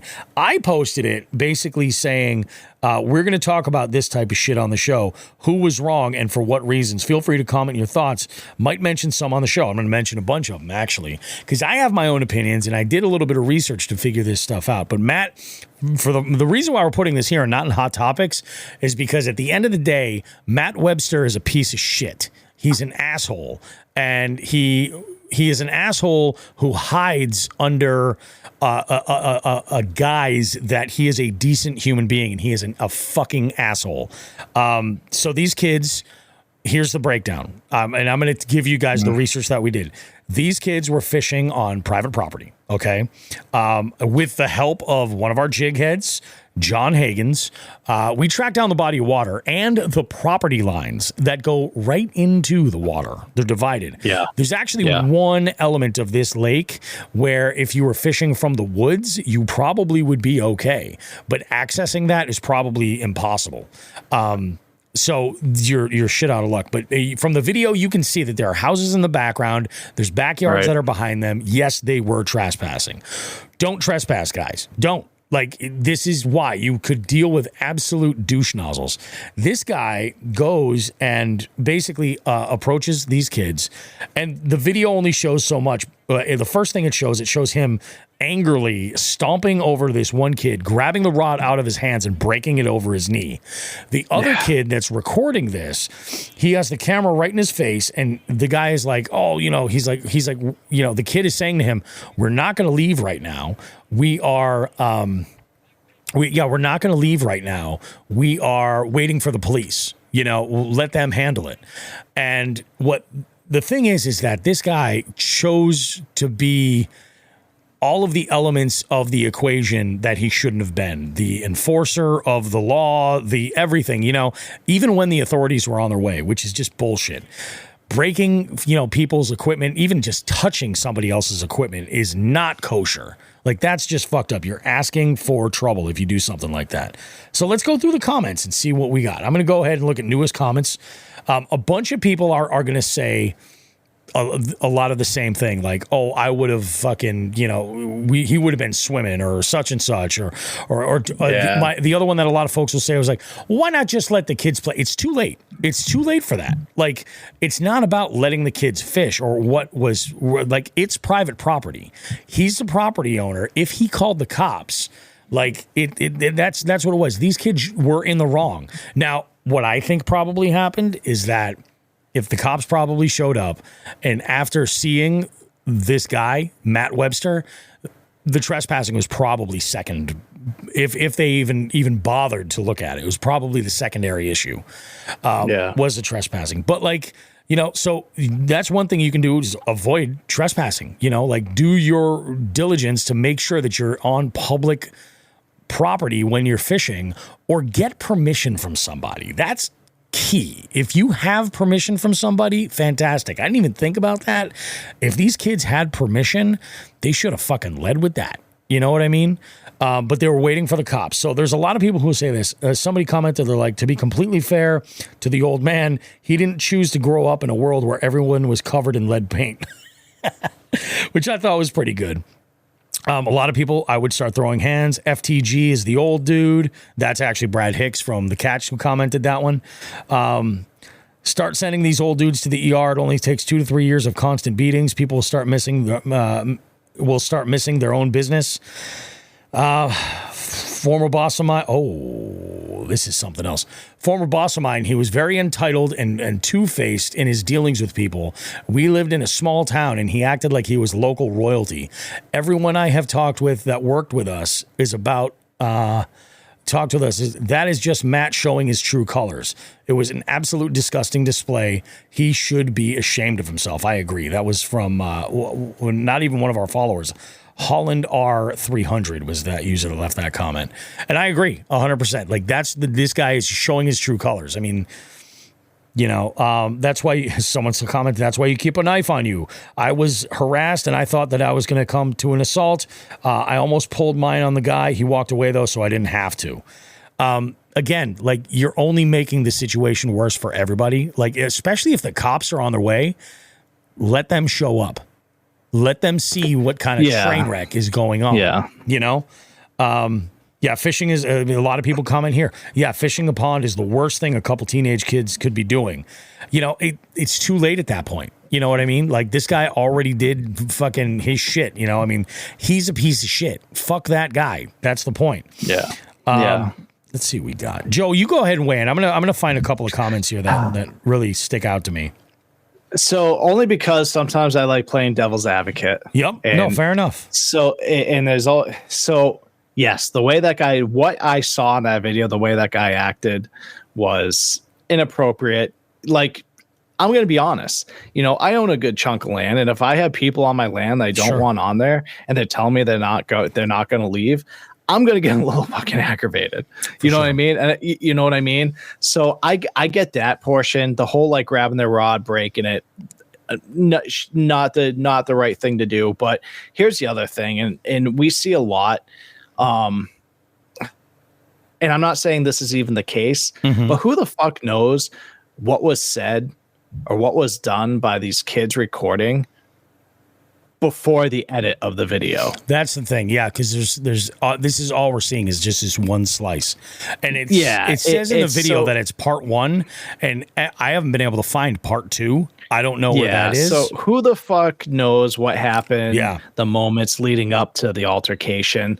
I mean, they could have been fucking calling the dude's wife fat or something. You know what I mean? Yeah, They could have been exactly. You know what they could have been throwing out all kinds of shit. But you know, just antagonizing the guy to be amped up. And so, but you know, from what I saw, yes, that's he took it a little too far. For sure. But I get his frustration because, you know, being a person that owns a chunk of land that I take pride in, that I purposely don't want other people performing any type of activities through it.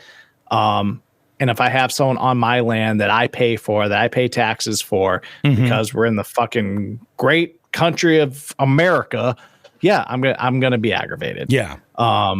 I can't. And the funny thing is, like, you and I have talked about this a million times. I'm like a pretty humble, easygoing guy. Oh yeah. But the problem is I only have 0 and I have 100. Like, I have no in between. So it's like, who the fuck knows if I was in the same. I can't say if I was that guy, I wouldn't have done the same thing if like they were like throwing shit, like saying shit at me or whatever. But hindsight being 2020. That was not the right thing to do. If the police are on the way, let the police handle it, especially this day and age. This is not, you know, not 60s, 70s, 80s, 90s anymore. Everyone's got a fucking camera. Yep. Everyone's going to record it. And guess what? Yeah. They're going to edit it to make you look like the asshole, even if you weren't the one antagonizing. You know what I mean? Like, exactly. And when you're in a position where it sounds like this guy had some shit to lose, being the head of this ministry, being so involved with the church and just all this other shit, like you might want to put your best face forward. We had a comment that came on here, Big Bass Girl. She goes, if he was in the right, why didn't he just leave it up to the cops to remove the kids? And I responded to that. I was like, bingo, exactly this. I go, I have a feeling that the kids knew they were fishing public water, and that's why they were so cool, knowing that the cops were on their way and this guy would be held accountable. Or at least that's how I hope it played out. As it would turn out, that was not the way it would work out because it is private water. You know, and with thanks to John, we were able to figure out that yes, it is private property. Again, like, you know, I guess my question, Bobby, is it could, because of what Nick just said here. You know, having rural land posted no trespass is different than a neighborhood pond, though. I agree with that. Yeah. Oh yeah. I guess, and again, like, I get, because I also was only seeing the TikTok versions of it, so they probably weren't as long as even the ones you watched, Bobby. For sure.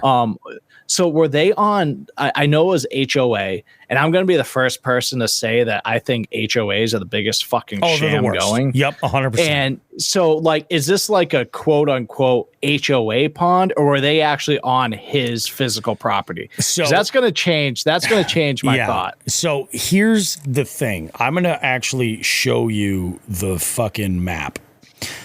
Because John has a little method, and John, I hope it's okay. I'm going to share your method of how this all works.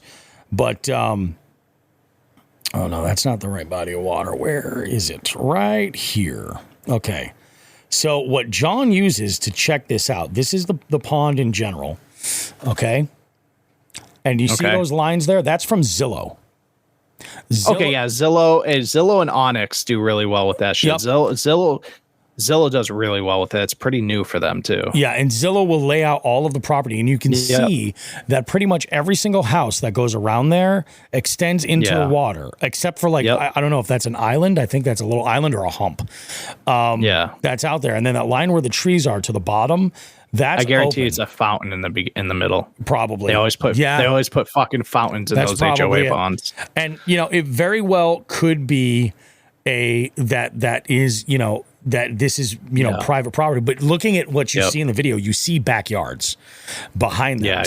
They were absolutely like, so it makes sense. And I'm like, we've had this conversation more with Sean the Fisherman, and Sean the Fisherman is a guy who he comes to it with a little bit more heat than most other people do because he owns that property person. on waterfront property, and you pay a premium for it. I understand that you don't want people on your property fucking around. It's like, sure, that's fucking insurance. There are some people who are just like, that's what we have insurance for. That's what we have this. But I think the reality, what it is that a lot of these folks that lose their fucking minds, like they're overstepping the boundary. Like, all you have to do is call the cops. That's all you have to do. You don't even have to go outside. In fact, it might be better for you to not go outside to avoid a situation like this. And from what that comment said about a previous coworker or a previous, knowing this individual, like, it sounds like this is just a fucking hothead moron who just flips out at the drop of a hat, like, no matter what. So it probably would have been better for him to not go outside. Just call the cops and let them fucking do what they're going to do. You know what I mean? And it's crazy because, like, even seeing that's the first time I've seen that, and I'm glad I saw that. Yeah. Like, it kind of makes it worse because no matter where they were, they're legit in someone's backyard. Like, totally. There's no way that these kids were like, oh, no, this should be totally fucking fine. Absolutely. You know what I mean? Like, oh, there's it's everyone's wrong. I think everyone's wrong in this fucking situation. Yeah, we could talk about it for fucking hours and really, like, but it's so he did not handle it the right way. Those kids never should have fucking been there in the first place. Yeah, exactly. And sure, they were in the wrong, but you know what would have most likely happened? Hey, kids, you can't be here. Move it on out. And nothing would have been. Get the fuck out of my yard. Yeah, it wouldn't have been an issue. And then the guy would have been like, yeah, I'm fucking awesome. Look at that. And then that would have been the end of the story. But instead, he went and fucking increase the whole situation. They're recording. They make him look like a fucking idiot. Who knows? They might even know this guy and know that, like, oh, he's losing his mind. Fuck him. This is going to bite him in the ass. Paul Heels, the Jabberhammer, chimed in. He goes, last I saw, the kids were fine being there per law enforcement. And I said to him, I was like, I'd love to get the entire story. This is before I talked to John and we had done some sleuthing. And then I followed up. I was like, Paul, after some internet sleuthing and a whole lot of help from John Hagens, I said, we're able to determine the pond and the property lines. And yes, those kids were on private property. Doesn't excuse Matt's disgusting behavior and overreaction one bit. And ultimately, he is still the villain here. But I do have a hunch that the PD overlooked the trespassing on this one for sure. Because what Matt did was destruction of private property, not trespassing. Destruction of private property. And I mean, I don't know, like, the kids in the video were like, oh, it's assault. I don't know that anybody's going to be able to get them for assault. I really don't. No. But it is destruction of private property. You probably could get a brand new rod from them.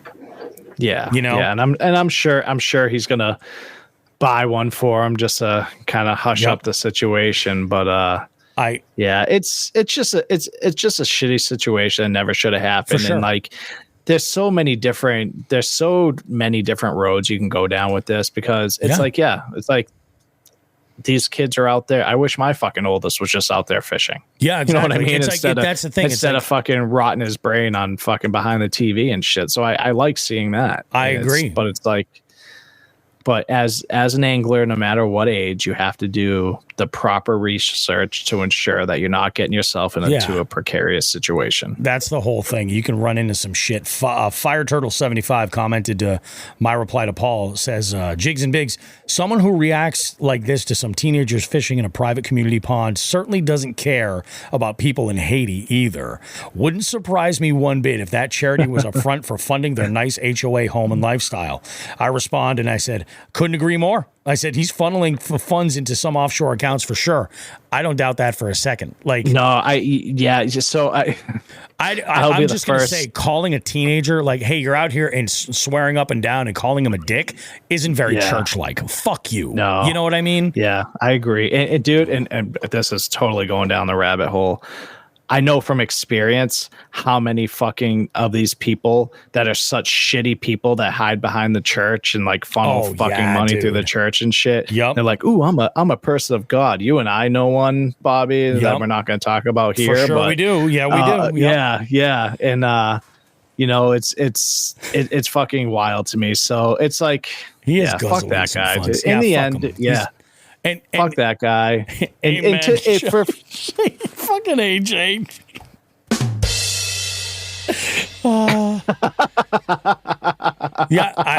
Nick, I agree. Somebody in the original post commented, they're like, oh, they're helping Haiti? Hang on. Look at all the progress they've made in Haiti. You know what I mean? Yeah, no shit. Like, dude, obviously this is horse shit. You're a piece of shit. Like, it just blows my mind. If for some reason those teenagers, if you guys are listening right now, here's my message to you.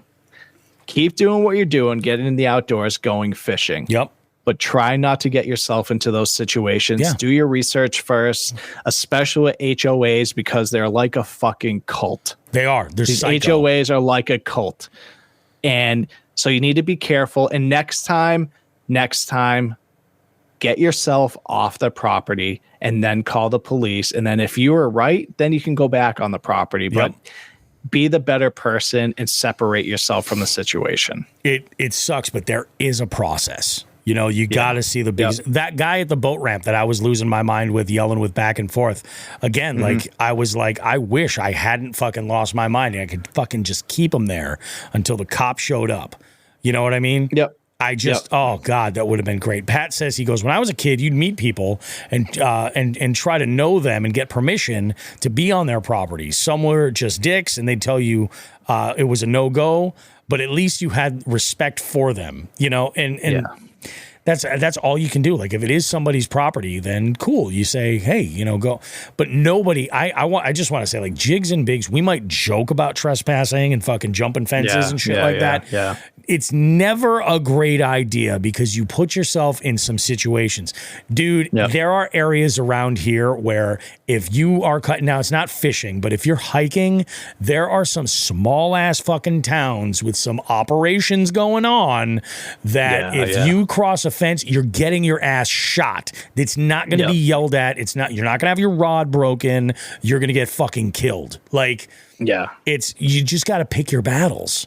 So, you know, just do it. And the beauty of it is, like, generally speaking, if there's a public boat launch, everybody can go fuck themselves. You know what I mean? Generally speaking, 100%. You know 100%. What I mean? Yeah.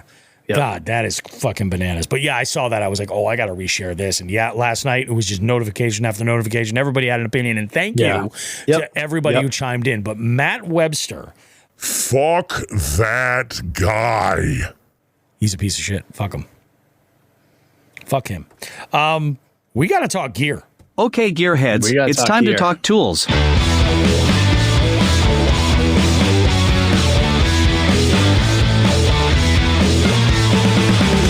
Jigs and Bigs gear of the week. I'm excited about this because I'm a popper guy. So coming from not a popper guy, which was me, so we're talking the Megabass Pop X, okay?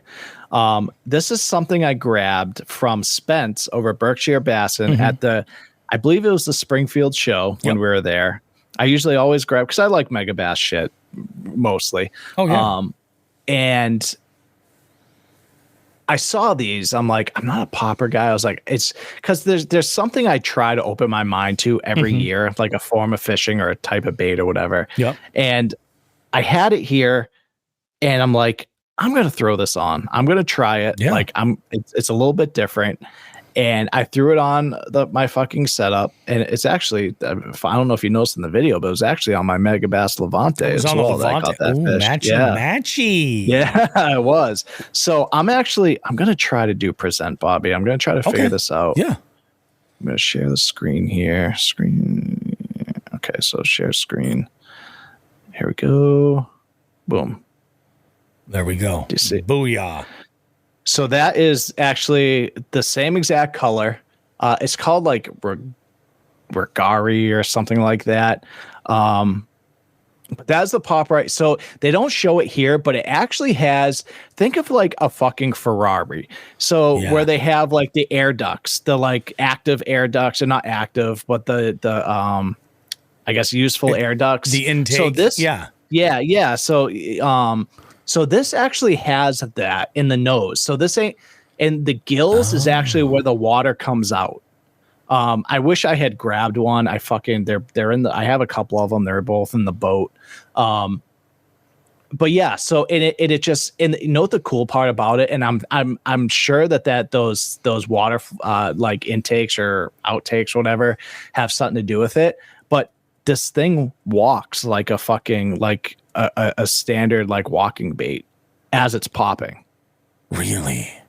Which is awesome. And that's why I was like, oh, I like this. I actually like, because I love walking baits. And and so that's what I got my PB on. And it's a monster bass. So it's a well-made, high quality product. I'm gonna tell you right. I'm gonna go ahead, keep talking, Joe. I'm gonna do a screen share over here. I got a really good picture and I want to zoom in on it. Okay, perfect. Yeah. Yep.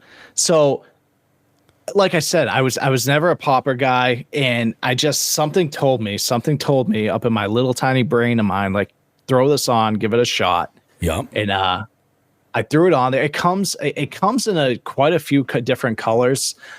This just so happened I liked it because it essentially looks like a little bass. I was like, I'm gonna give this a shot. And okay, yeah, you can zoom. So there you go. So you see those right there? Yes. That's what I'm talking about right there. I have to get one of these. Dude, so they are expensive. They are expensive. They are expensive, but they float. Keep that in mind. I'm okay with that. You know what I mean? I'm okay with that. Oh, dude. Yeah, Bobby, you got to get one. You got to get one. That's a cool color. That's a like kind of like a perch color. Yep. Yeah. Or a bluegill. But as is that one. Fuck. Yeah. Dude. So and you know what? You're closer than me. So maybe take a ride and see Spence. Cause he fucking carries these things. He's a mega bass dealer. He does. Yeah. So that's what I always get every year.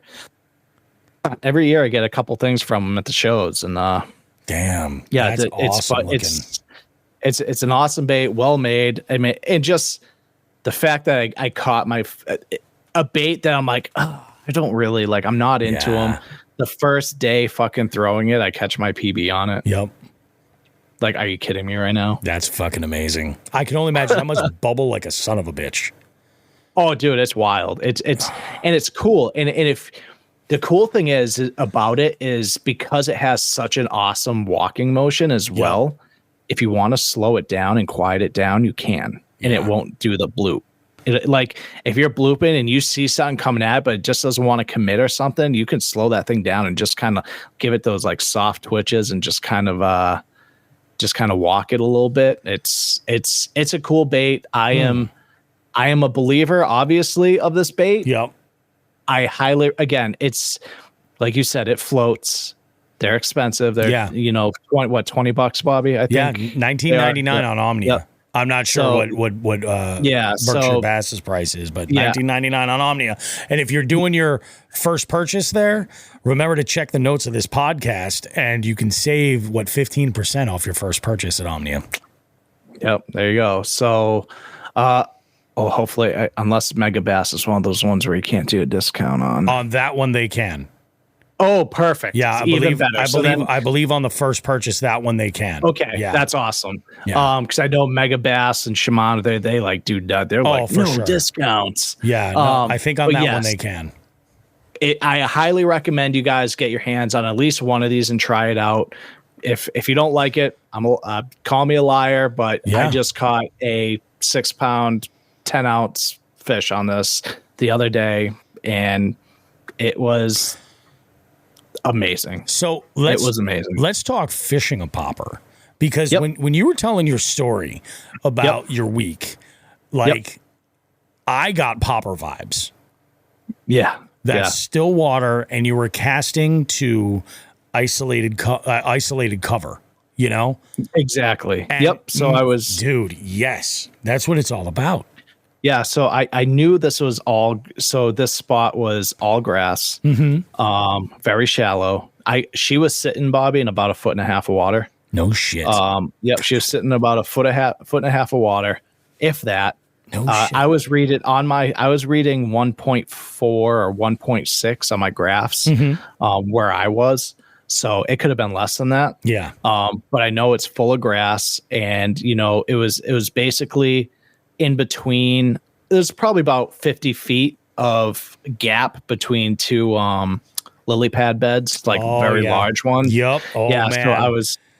So I was just running those because what I will say throughout that day, it makes sense why this works, because these fish with that overcast, these fish were out hunting. They were hunting, they were eating, they weren't hanging out in the pads. Because I did because I was like, oh, I got this crazy fish on a popper. Now I'm going to throw the frog. I didn't get one blow up on the frog. Yeah. Not one. No shit. Not one. So they were out hunting. And dude, I was like, and finally when I stopped throwing the frog, it's when, and again, the video will be on YouTube here probably this week. Yep. But open water, I was throwing in open water, like 5 feet of water, and they were fucking smashing it. Yeah, absolutely. It was just like they were just out hunting. There was a ton of bait fish blowing up the top, and I every time I saw that, I would throw near the air and I'd fucking get hit. Yep. It was just, dude, it was just, the conditions were just perfect and the bait was perfect. I mean, I caught one on it again today. No shit. What was the rod that I know you said it was a Levante, but what was the length, the action, the power, all that stuff? Yeah. So that rod, I believe, is a 7-1. Oh, all right. I believe it's a 7-1 medium. It's a medium heavy. It's either 7-1 or 7-3.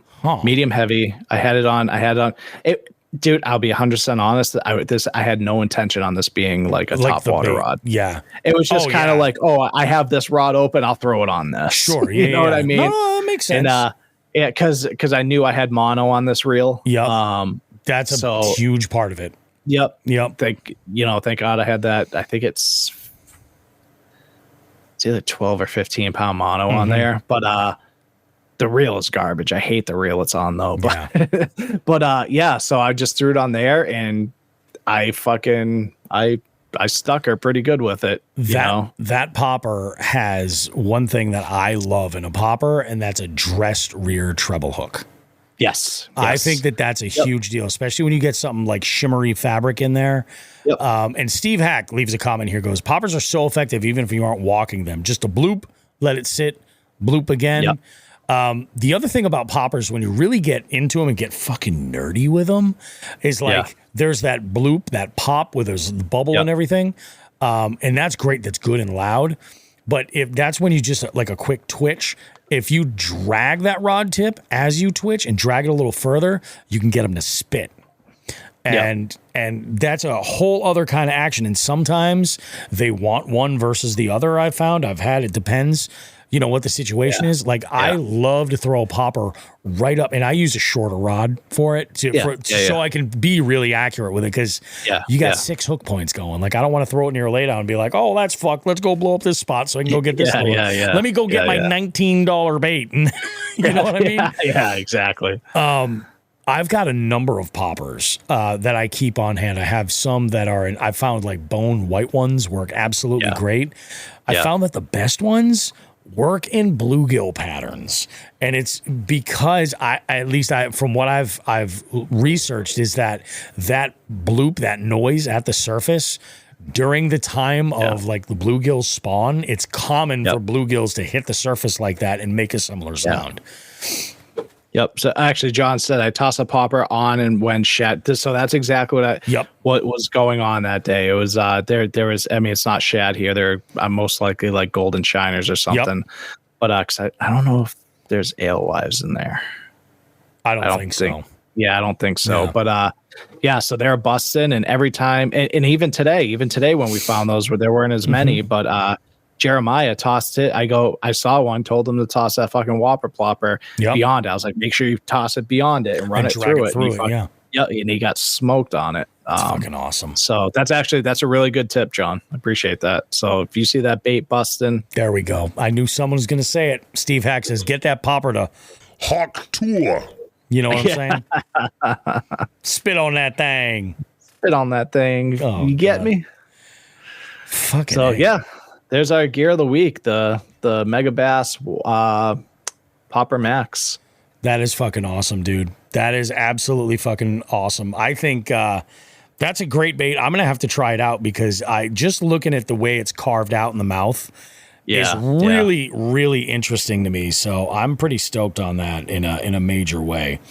Guys, we're gonna take a short break, and when we get back, we've got Roy Leyva with us, and Roy and I have a great conversation. You're not going to want to miss this. Roy, like I said earlier, Roy is one of the fishiest motherfuckers we've ever had on the show, and I am stoked that you guys get to listen in on this conversation. So we will see you guys at the end of that interview, wrapping up Jigs and Bigs. Do not go too far, folks. We got more Jigs and Bigs stuff coming up right after the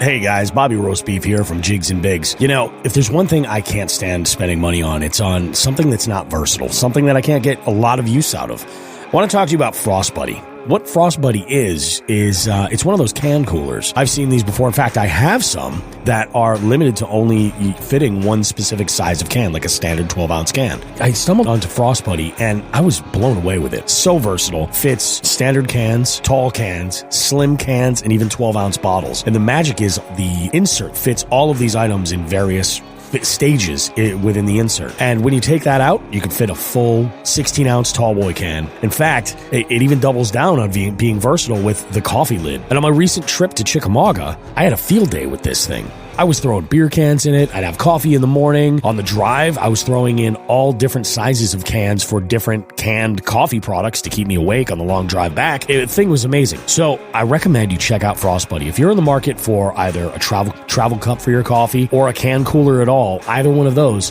check it out. For the money, you cannot go wrong. What I've done is this. In the show notes for this podcast you're listening to right now, if you look there, you'll find a link to Frost Buddy where you can get yours. And not only can you go and get your Frost Buddy there, but you can help out the show as well. Go and visit that link in the show notes to this podcast. Check out a Frost Buddy. Tons of colors, tons of patterns, all kinds of great stuff. And it's a great spot to put your Jigs and Bigs sticker too. Take it from me, Bobby Roastbeef. You're going to get the most versatility out of this one product, probably out of anything you're ever going to buy, especially for anything that you're drinking. Frost Buddy. It works for me. I'm a happy guy.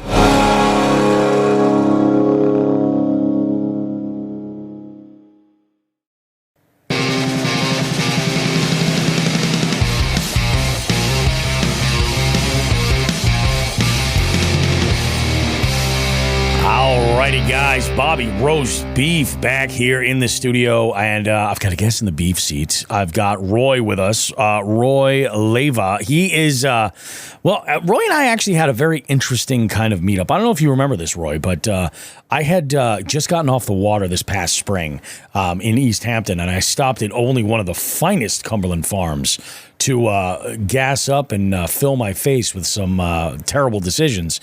And I noticed your truck, and I was like, oh, this guy fishes. And then you and I had a brief conversation back and forth, and I went and I looked at some of your social media, man. Yeah, you more than fish a little bit, I would say. Like you truly live and breathe this stuff. I think I fish a lot. Like you really are. Like you're out there constantly, and I see some of the stuff that you're doing, and there really is no species that you're not chasing. So let's just go ahead and we'll start right at the beginning. I'm a sucker for an origin story. Like walk us through how you got to interested in the outdoors, period, and then kind of like the road it kind of got you to here, like to where we are today. All right, no problem, man. Awesome. How are you today, Bobby? I am fantastic, man. Awesome. It's beautiful. I got great plans to go out fish tomorrow with a buddy of mine on the boat. I'm stoked. Nice. Well, thank you for the opportunity. Always grateful. Yeah, man. I am a inner city kid out of Boston. Yep. My parents are Cuban immigrants. I was born here, and like every Cuban, they love to fish. I mean, they live off the ocean, you know? Yep. So at a very young age, you know, my dad, my whole family, I mean, that's what we did. We went fishing every chance he got. And I fell in love with it really early. I've got an older brother and 2 older sisters, and my sisters, they fish a little bit, but not so much. My brother fishes hard. Yep. But my dad really, I mean, he fed us, growing up that way. So we did a lot of trips, mostly saltwater. I didn't really, my family didn't really like any freshwater fish. Yep. So spent a lot of time growing up on the ocean. My godfather, who's a Cape Cod fishing legend, all right. He had a barbershop up in Wellfleet, Raphael's barbershop. Nice. He got me involved really into the freshwater stuff. Living on the Cape, he fished obviously saltwater and the freshwater. And, it was just a way out of the inner city, man. And like I said, I fell in love with it, and I wanted to become a marine biologist, which really broadened my horizons as far as species goes, because I just, you flip through books and you're like, oh, what is that? I want to catch that. I want to catch that. Sure. Yeah. And at a very young age, I started to, just try to expand, more than just bass and bluefish. Because when I was growing up in my younger years, there was no striped bass at the time. Oh yeah. They were in the moratorium, and the fishery kind of had collapsed. So it was, flounder, pollock, cod, bluefish, and then all great fish to catch, by the way. All amazing. Yeah. I mean, it's all. I think everything's great, right? Yeah. I mean, you either love to fish in the act of it, or there's, or I'm this type of fisherman, and I just love all of it. Every little part of it, from getting ready to executing to having to, put your gear back together and clean and maintenance and the whole works. I just love every bit of it. But yeah, so just kind of moving fast forward a little bit. 1996. I'm 52 years old now, so I'm gonna be 52 years old. Are you, dude? I thought you were younger than I am. You look amazing. Don't think of my age. Holy shit! Yeah, I know. It's that fishing life, I think so. Say. It's the salt. It's got to be. It's got to be, right? It's got to be. I'm gonna stick with it. So in the 90s, I really started to deep dive into breaking apart the ecosystem in a lot of the places I fish. Yep. I wanted to know what was there, as far as the plankton to the insect, life to crustaceans to all the species of fish, and it just kind of dove me down. And I didn't want to net them. I didn't want I wanted to go in hands on and catch them or fish for them. And I kind of opened up my eyes into Japanese style of micro fishing. But it also as time went on, it really evolved into something that was this teacher for me for my art of fishing. Right. If you know everything that's in there, there's all these little windows that fish kind of cross paths. Yep. And sometimes that leads you to trophy size fish. So in the early 2000s, I caught a koi out of Jamaica Pond by accident. Not really I targeted the fish, but it ended up being a world record. Oh, wow. Okay. That kind of dipped me down this rabbit hole. And, I joined both IGFA and because there's 2 world record holders. So there's IGFA and then there's the Hayward, Wisconsin, Hall of Fame. Yep. So I joined both, and they kind of have their own set of records, some of the same, some of their own. And I started to see a lot of this stuff that was really available. I was like, oh, I can do that. I can do that. So I started to proceed to do what I was doing. And at the same time, I was kind of dipping into Massachusetts Pinfish Awards. Yep. Whatever you call it that they have, right? So their awards program. Yeah, the catch and release and the catch and keep programs. Right. Yep. So I really dipped into that because it kind of gave me like a small trophy, not so much to be like, hey, look what I did, but it was just kind of a memento for me. If I caught this fish, I could weigh it in and then have a memento that kind of solidifies that. And then under that, I would have my daily diary of what that catch was, what that day was like, wind, moon phases, the whole works, right? Mm-hmm. So as I did that, I started to evolve into all the species and finding all these windows where certain species would cross with another one and they would feed on each other.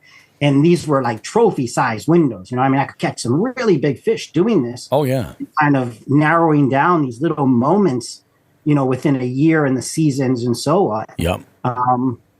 And yeah, it kind of snowballed from there. And, you know, now we're probably getting close to 30 years as Shimano Pro Staffer. I actually worked for the company for almost 6 years until COVID. That's awesome. Yeah, I helped develop a lot of product and still do. I'm still part of their product development team. That's freaking cool. So it's been, you know, when I worked for them, I did the Shimano experience team. And basically what we did was we traveled the country. Yep. Every year I saw both borders and both coasts, probably about 260 nights in hotels. Mm-hmm. Brand new Tundra and Skeeter. And we shadowed the Bassmaster Elite Series. And we basically, you know, stopped at some of their biggest accounts and took these accounts fishing out for the day, and they could test product and worked in the store for a few hours here, a few hours there. You know, you go out to eat, give people the technology that's tied in with Shimano. You know, being such a Japanese company, they're so proud of what they do, and they're always looking to evolve and be better. So that technology, you know, kind of it gets a little lost in a lot of people because not everybody's tech savvy, right? Not everybody's a tech nut, you know, when it comes to fishing. But if you can dumb down, I'm not trying to say dumb down, but it's kind of like the term, you know, just kind of bring it to make it easier for someone to understand, you know. Yeah, it's like a little bit more digestible, you know, and simpler. Right. Yep. You know, it's, you know, that's going to make, you know, your gear last longer, you know, or, you know, when you're fighting a fish and you want to turn that handle, you know, it's just an explanation so that someone can understand it. And that's what we were there for. So yeah, man, I mean, it's been an awesome road, you know, and I love it. That's amazing, dude. Like it's a crazy journey. So my next question was going to be like, so you've traveled. Where have you, like, how has your reach been? Has it primarily been North America, or have you been international yet? Because I mean, I'm looking at your socials and there's stuff like everywhere. I'm like, I don't know where this stuff is. So most of it is you know, U.S. bound. But I mean, I fished some of the islands, you know, Bahamas and Puerto Rico, Dominican Republic, Cuba, which, I mean, I fished it. I was 6 years old, but I fished it. And I kind of remember. It's kind of funny. That's cool.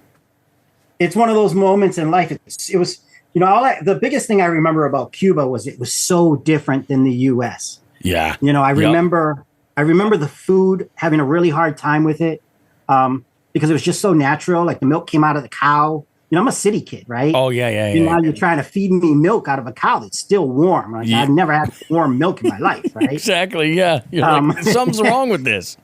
Yeah, you know, and then, you know, even to the point where you're in this, you know, my mom is from this place called Camagüey, and we went there, and it was this like little village by the ocean, and all these people came to see us.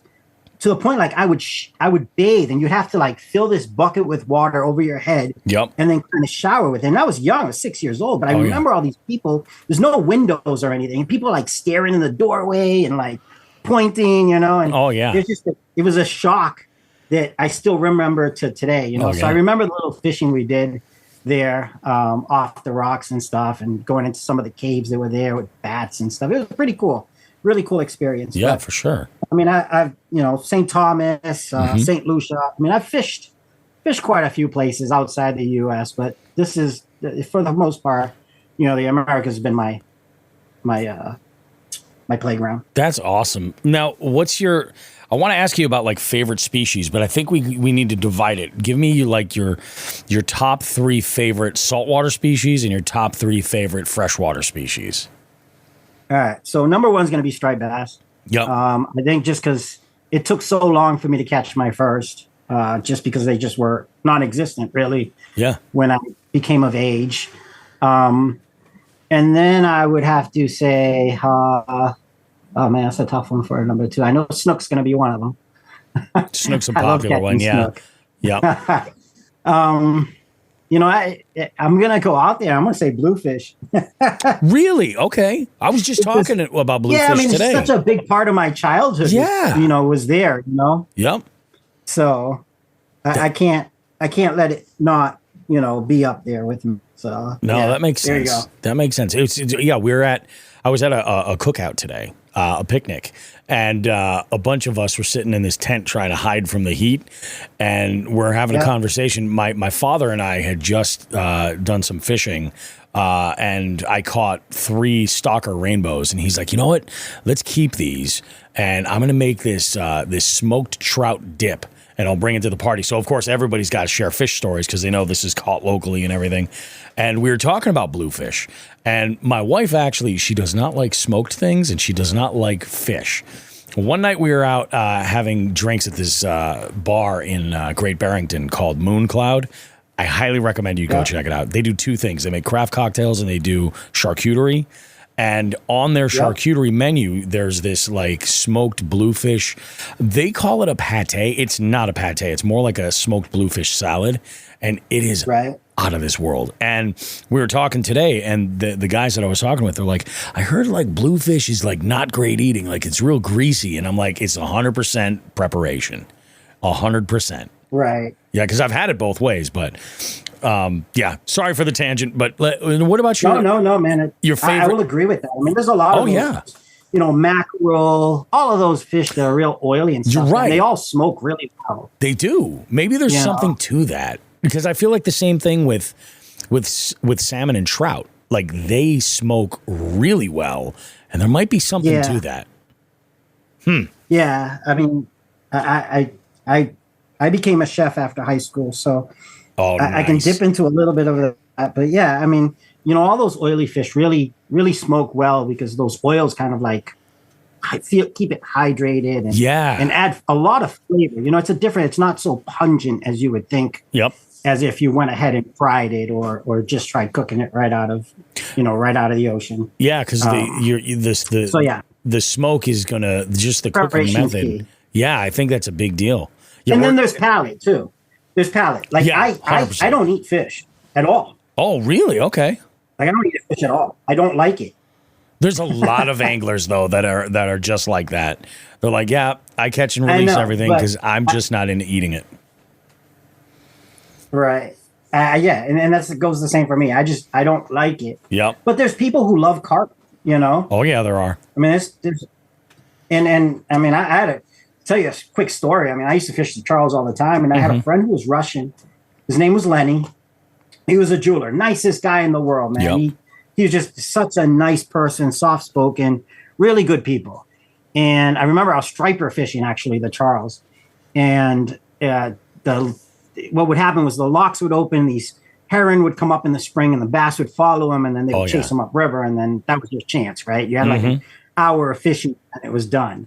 And when it would be done, I'd go carp fishing in the same area. Oh, yeah. Waiting for the next run of fish to come through. And I remember I caught this carp, and I was letting it down. You had to use like a basket to get the fish up the wall. Oh, yeah. And I had this big net basket, and I'm lowering it down, and it like shakes up and splashes away. And he's running over. He's like, Roy, shaking his hands, And he's like, I eat. And I'm like, nah, dude, you don't want that. And he's like, no, I eat. And I'm like, nah, Lenny, you don't want that. And he's like, no, for real. I'm like, dude, them fish eat on the bottom. Like the Charles is so polluted, Oh, the Charles is, and he's like, you ever been to Russia?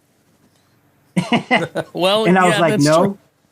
And he said, dude, we crap in our rivers, man. There's no sewer system, and we eat the fish there. He's like, this is clean. And I looked at him and I was like, dude, you got me there, man. Like I have at it, man. I can't argue that. You know what I mean? A lot of those Eastern Europeans, though, that's how it is. They eat everything they catch. Yeah, well, he was telling me like he loved them. He loved the roe. He would take the roe and really wash it. There was this process that you would wash it with salt. And so you'd get all the skin out of it, and you get all the actual eggs loose, and they'd harden up. And then you just put them straight like no cooking or nothing, just with butter on bread. And he would eat it for breakfast, lunch, and dinner. And like just wild. It just blew my mind. That's insane. I can't even imagine that. That's wild. But hey, that's there's preparation and there's palate. Right? Yeah, that's true. Yeah, so. What about your freshwaters? What are your top 3 there? You know what? I've been born again snakehead. I think yeah, that is my new muse, man, for the past like 10 years, man. I know they're invasive. You sure? I know a lot of people have a hard time with them, but man, they are one amazing fish to go out and chase. They really are. You know, I got no special order, but that's going to be in the top 3. Yep. Smallmouth bass. Yeah. Oh yeah. Is definitely going to be there. And then, you know, you always use brown trout. I used to love catching brown trout, and I still do. Oh yeah. But I don't know. There's this kind of like this pull on me between trout fishing and pike fishing over the last few years. Yeah. So I don't know. It's going to be a toss up between one of those two. I can understand that because they're so different, you know. But like getting to snakehead, I caught my first snakehead this year, and wow, like it's so addictive. It is, man. They're so explosive, man. It's so 0 to 60. You know what I mean? Everything with them is 0 to 60. And they might not be the greatest fighters in the world, but they put on a show. Oh, they definitely do. They're super dramatic. Yeah. Right. And I mean, I don't know about you, but for me who's done a lot and fished for a lot of things, like nowadays, I just want to go out and enjoy myself, right? Mm-hmm. And you know, you might be getting fish on a jig and I might be throwing a popper and you're like, why are you throwing a popper? And I'm like, because that's how I want to catch them. Exactly. Yeah, sometimes you know that's what it's about, you know? And that's what snakehead does for me, man. It checks off all the boxes for excitement. Yeah. Yeah, that's absolutely true. Whether you're going for northern snakeheads in the midsection of the country, you know, on the East Coast, or you're going all the way down south and you're chasing bullseyes in Florida. It's always 0 to 60. Is there any difference? I mean, I've seen images of the two. I caught a northern. Is there any like difference between the fight or the presentation or the I guess the behaviors of the two different ones, or are they basically just like they look a little different? They're very similar, except for, you know, the northerns obviously do go into that brackish water. Mm-hmm. You don't really see that in Florida. Well, I've never really seen it in Florida with the bullseyes. Yep. Northerns, I think, fight a little harder. Oh, all right. Okay. Yeah, I think they fight a little harder, and they're a little more kind of widespread through the body of water. Gotcha. Where snakeheads can be too, but they love to lay their heads right on the shoreline. I mean, they T-bone the shoreline and just lay there, you know? Yeah. And feeling vibrations. And I know both species do the same, but I just feel like in Florida, you're kind of always fishing that shoreline, you know, as close as tight to the shoreline as you possibly can. Where with the northerns, you know, you can get them in the lily pads, you can get them under a lodge, you know, so I think that's the biggest difference between them for me. So freaking cool, man. I love it. Now, yeah, they're amazing fish. I know they get a bad rap, but of course they do. Everywhere they have been for the past 20 years, shown, you know, no negative signs, except for, I mean, they're good for the economy if you think about it. I mean, there's just so many guides that are making a living off of them. For sure, that's definitely a valid point. Yeah, and then the restaurants that'll cook them for people. Yep. I mean, it's like everything else. You know what I mean? And if you look back into history, you know, especially here in Massachusetts, largemouth bass and smallmouth bass are not native, neither one. No, they're not at all. You know, and that's our biggest name to fame for as far as fisheries go. You know, and most of our trout, except for the brook trout, is not native either. So, you know, it's at some point all those fish were in that same spot. You know, and don't get me wrong, I'm not condoning an invasive species. For sure. I don't think it's ever good to add something to the population that's already there and try to disrupt the ecosystem. But they're where they are, they're there to stay. They're not going anywhere. Yeah. You know? Yeah, there are definitely efforts to try to. Yeah, there's definitely efforts to try to reduce different invasives. Like we had a really good conversation specifically about the Alabama spotted bass. And some, you know, folks that would, you know, because they're fun to catch, they're voracious, they're exciting, and they get pretty big for spots, you know, but I guess it's having some real negative impact on the smallmouth populations in some Tennessee bodies of water, right? Which is causing, a lot of issue. And I think that's a lot of folks, they're like, oh, well, they're going to eat all the forage and then there's nothing for the bass to eat. I've heard the same thing actually in small ponds that I fish locally about like bowfin and pickerel. And I'm like, right, you are crazy. You are insane. Yeah, I mean, it ends up balancing itself somehow. You know, that's how I always feel. And yeah, some ponds, some bodies of water do act differently. Mm-hmm. It's like the Cape. 20 years ago, mm-hmm. those kettle ponds didn't have largemouth in them. And the smallmouth bass fishery in Cape Cod was just phenomenally amazing. Like, and the Cape, the thing with the Cape is everybody goes to the Cape and nobody looks inward. Everybody looks out to the ocean. Right? I know. So nobody used to fish from the freshwater fishing out on the Cape is wonderful.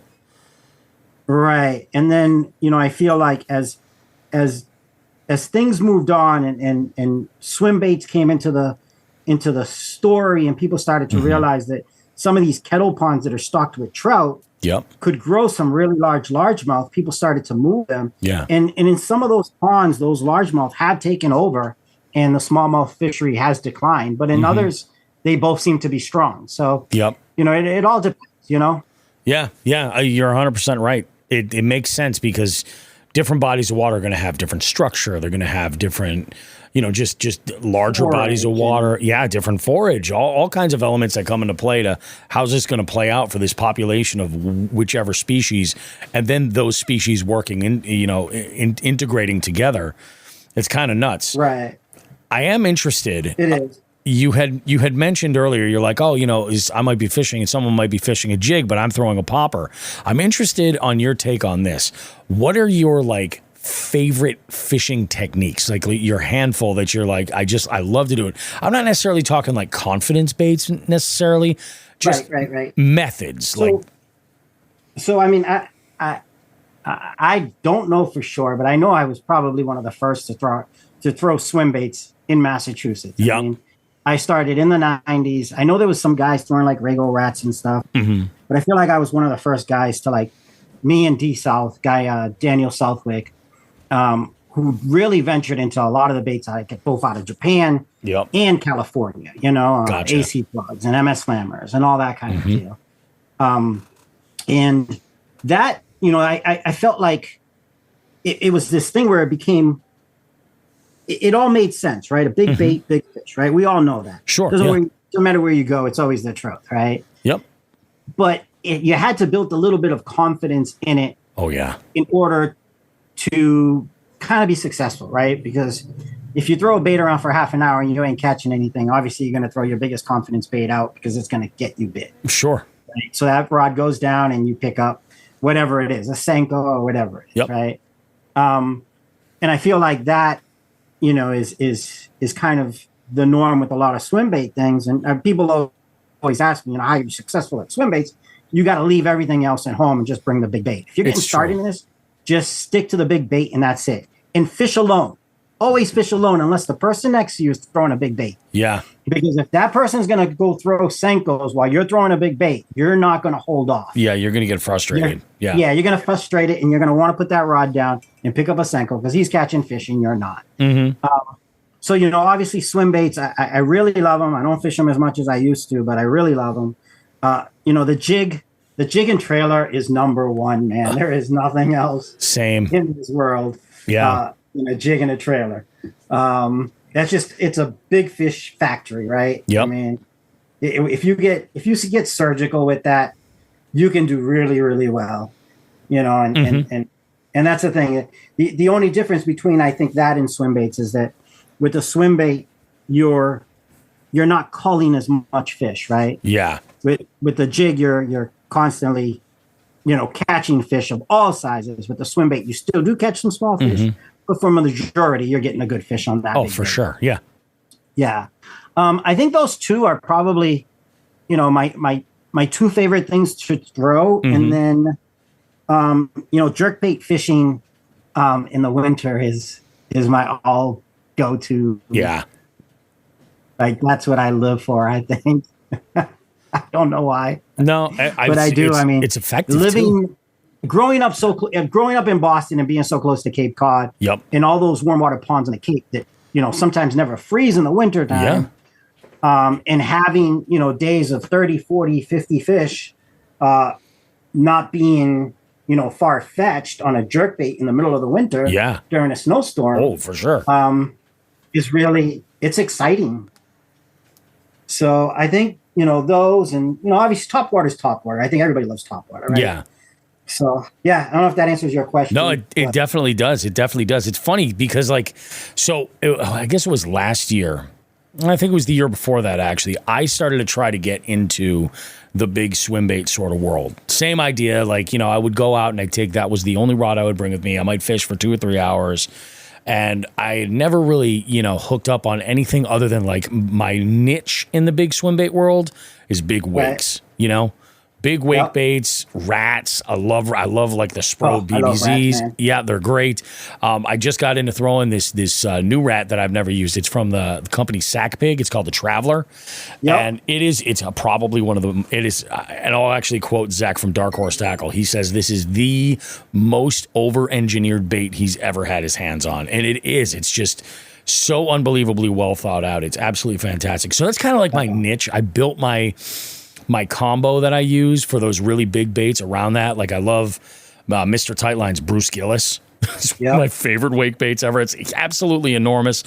And I'm always looking for just the right conditions where I have had the best results with it. But the year after I had gotten into that, I had seen something on Tactical Bassin about swim jigs, and that's another one of my big confidence ones. I love a swim jig because it's of the absolute versatility. I mean, really, a jig in general is very, very versatile, but I can take a swim jig and I can go through grass with it, and it'll be very, very effective there. But if I roll up to a laydown, I can flip that thing right in and get a similar reaction. So anyway, this video, they were talking about trailer size, and I upsized my trailer. So now the minimum trailer size I throw on my swim jigs is a 5-inch paddle tail swim bait. Nice. And I've noticed over that year, I caught more fish over 18 inches on a swim jig with that presentation. And that brings us to this year. I stumbled on a company called Magnum Baits, and they make something, and the name got me right away because Bobby Roastbeef. They call it the beef craw, and it's a 5-inch craw. It looks like a lobster, and this thing just gets hammered. In fact, I think the day I bumped into you at that Cumbies, I had just caught a 7. Yeah, I remember that. Yeah, I was blown away, and it was on that jig. And so, you're right. Yeah, big bait, big fish. It's just it's almost like a filter where you're going to alienate a portion of those smaller bites, Right. And it works so well, so unbelievable. And I got to agree with you on all parts, man. I think, especially when it comes to jig fishing, it's my favorite thing to do. If I could, I'd throw it all the time. Well, that's the thing. You can. Yeah. You definitely can. Varying sizes. That's the beauty about bass fishing, right? Yep. I mean, it's all been broken down already. And depending on the season, the months, water temps, it's going to work, right? Mm-hmm. There's a jerkbait bite, there's a crankbait bite. They're in the grass here, they're in deep water, deep cranks, so on and so on. But the one that always stays consistent is the jig. Oh, yeah. Right? Any time of the year, you can throw a jig all year long and be successful. You can't do that with top water. It's true. You might catch a fish here or there. You might catch a jerkbait fish, any time of the year. They'll eat a jerkbait. Sure. But that jig is always number one. You can count on it. It's true. Yeah. It's true. You can definitely count on it. Let's dive into one of the things that in this year, especially getting the boat and everything, a big part of that was all about the social element of fishing. That's one thing that I really, truly hold dear to me is that social element of fishing, the camaraderie, friends going out on this adventure to catch fish. Because sometimes you go out and fish and it's for the fish. But there's other times where you're fishing and there's more going on there, and it's the combination of the two. I think that's amazing. What's your go-to list of folks you would love to fish with? And they could be celebrities, they could be people you actually know and have fished with in the past. They could be living or dead. It does not matter. What would your we'll say a top 3 to 5? Damn, I don't know, man. I fished with a lot of great fishermen. I mean, I've even fished in Kevin Van Dam's backyard. Really? Holy shit, man! I mean, me traveling, you know, for Shimano and doing all the Bassmaster Elite, you know, series. Mm-hmm. You know, besides our pros, you know, I mean, I've spent, you know, so much time with a lot of our pros. Oh yeah, Shimano pros. You know, whether you know it's out eating or on the water or filming with them, or, you know, taking photos, because I was in the marketing part of it. So you know, we're constantly gaining, you know, photographs and video for social media and stuff. For sure. I mean, it's so hard to choose because everyone's got a little bit of element to teach you, right? Whether it's not intentional or not, but just watching the person next to you, you learn so much. You know, as far as emotional, I think connection. I mean, my dad's number one, right? Yeah. Oh yeah. I mean, he's not with us anymore, but that was my God. You know what I mean? I always wanted to be like him. For sure. Yep. And though we didn't fish alike, you know, I mean, I was a catch and release guy. My dad kept, you know, what legally he could keep and eat to feed us and the rest of my family. But it just, you know, having what he did, you know, in Cuba versus what it was like here, and hearing the stories, you know, 8-year-old kid on a skiff, you know, going out into Bahamian waters and fishing with hand lines and catching, you know, it just, you know, it's Hemingway's story, you know, 100+1, right? Because it's the real true stories. Yeah, you know? true. And that's how they would happen. I mean, they fought fish all the way to the boat sometimes, lost them to sharks, and then the ones that they would get, they would fillet and put them on the deck and salt them. Yep. So, I mean, that's my hero. That's number one. Another guy who passed away that I really adored. I don't get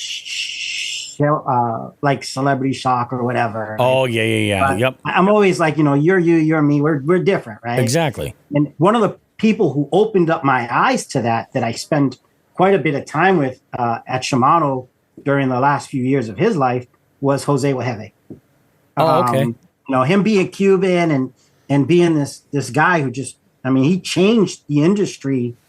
And as far as fishing was viewed on TV, you know, that was for me, that was huge. And you know, he taught me a lot in that sense that he always said, you know, you're unique, you are you. You know, if you want to make anything in this industry, that's who you got to be, because nobody can copy you. It's true. Yeah. People can try, but they'll never be. People can get close, but they'll never be you. You'll always have an edge because there's no one like you, right?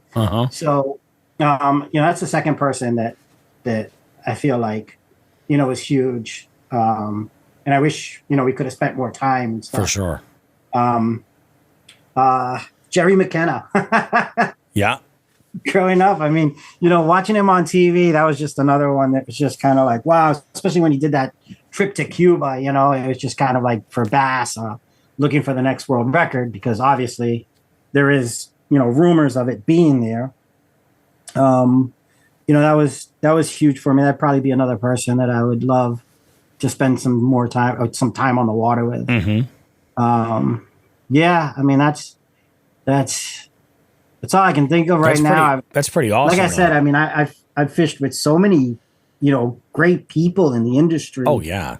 You know, who are still fishing the Bassmaster Elite Series and, you know, all the other big TV tournaments. So yeah, I mean, I don't know.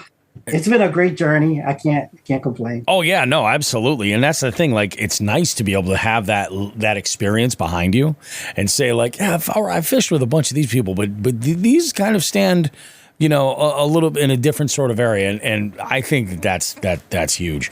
And to be honest, like, I mean, for me, it's a learning. You know, this is going to be a lifetime. Yeah. I was just talking about this with someone the other day, and I was like, look, I fish because I love it, right? Yep. And for me, it's this journey to try to pick it apart as best as I can. Yeah.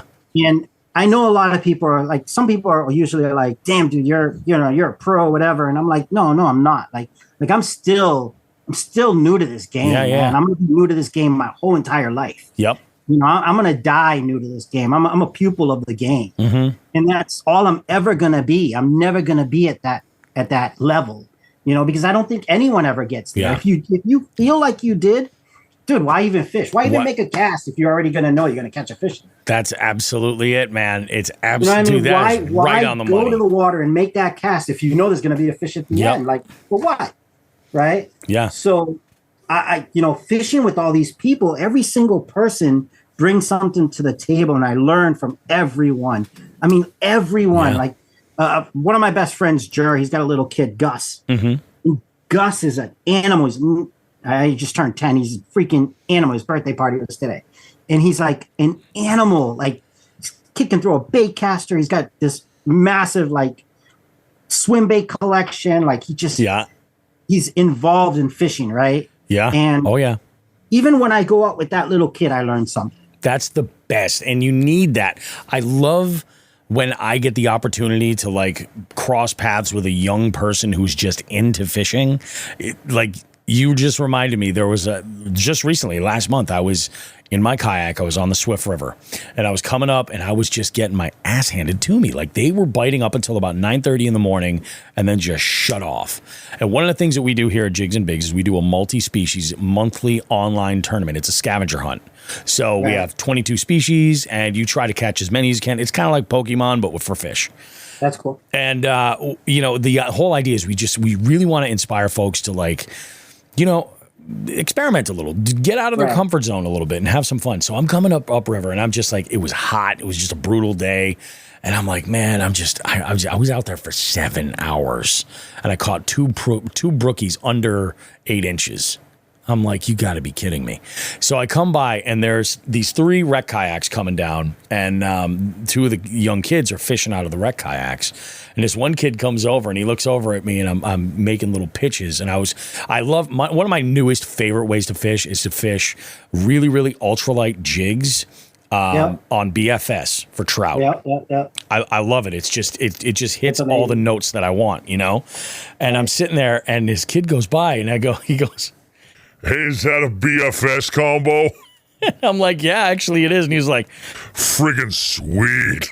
I'm like, "Dude, you're going places."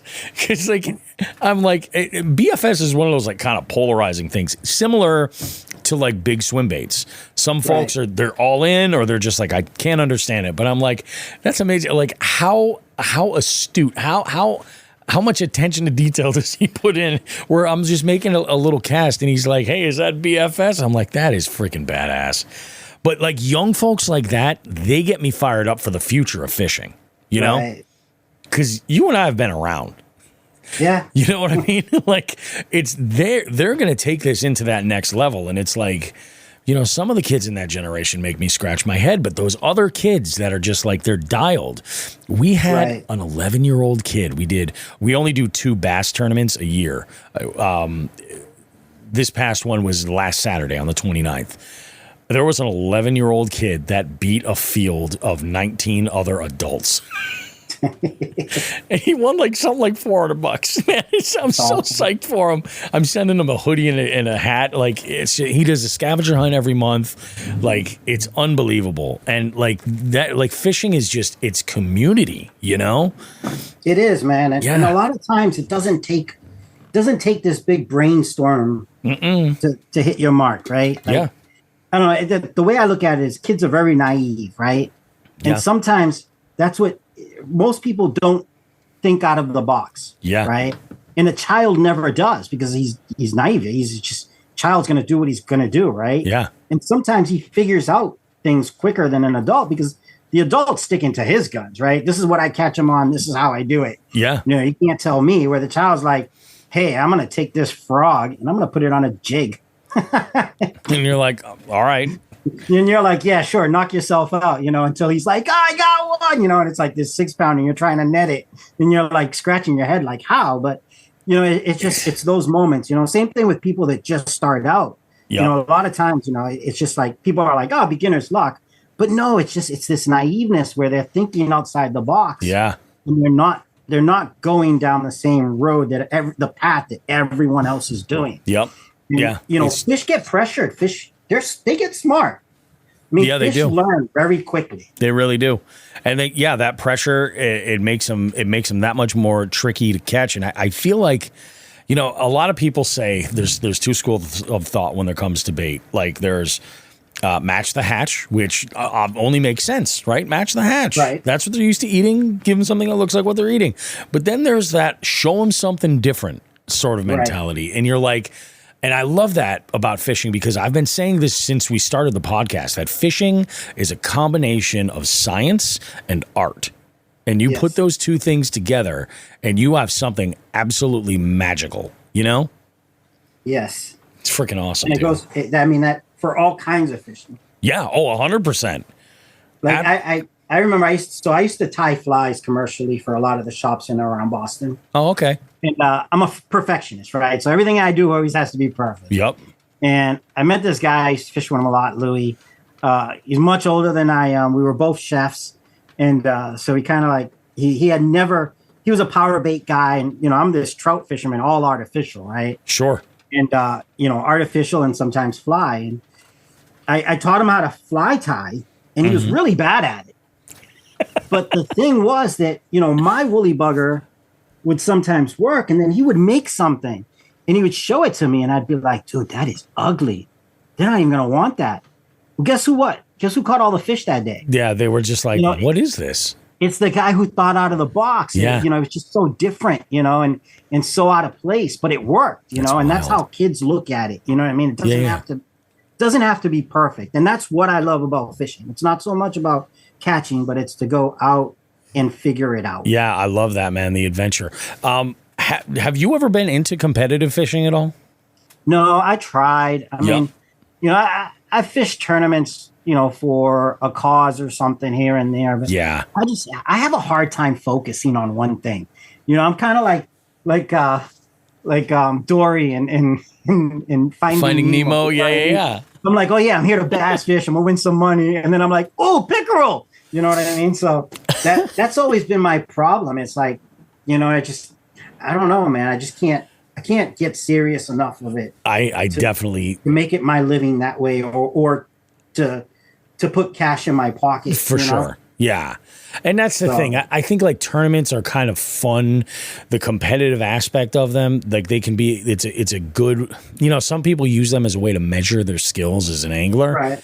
I don't know that I necessarily always agree with using that as a good benchmark. No, it's not. I would tell you it's not. Yeah, I don't know that that's always the right thing, but it's funny. I know a couple of tournament anglers in our area, in the New England area, that are just like that, where they're like, "Ooh, a squirrel," and they're there, and I feel like, and they compete in the scavenger hunts. And what's nice with the scavenger hunt, it's that sounds like a lot of fun. Oh, it's a blast! It is so much fun. We have such a good time with it.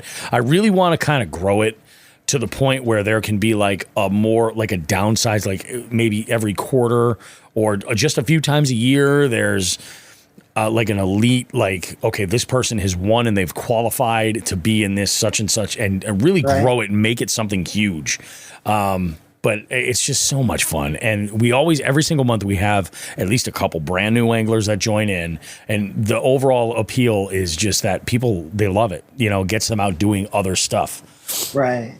And I'll share, I share my tips all the time, like stuff that I'm, if I'm struggling, or like in April, I had a great month. Oh my God, it was so good.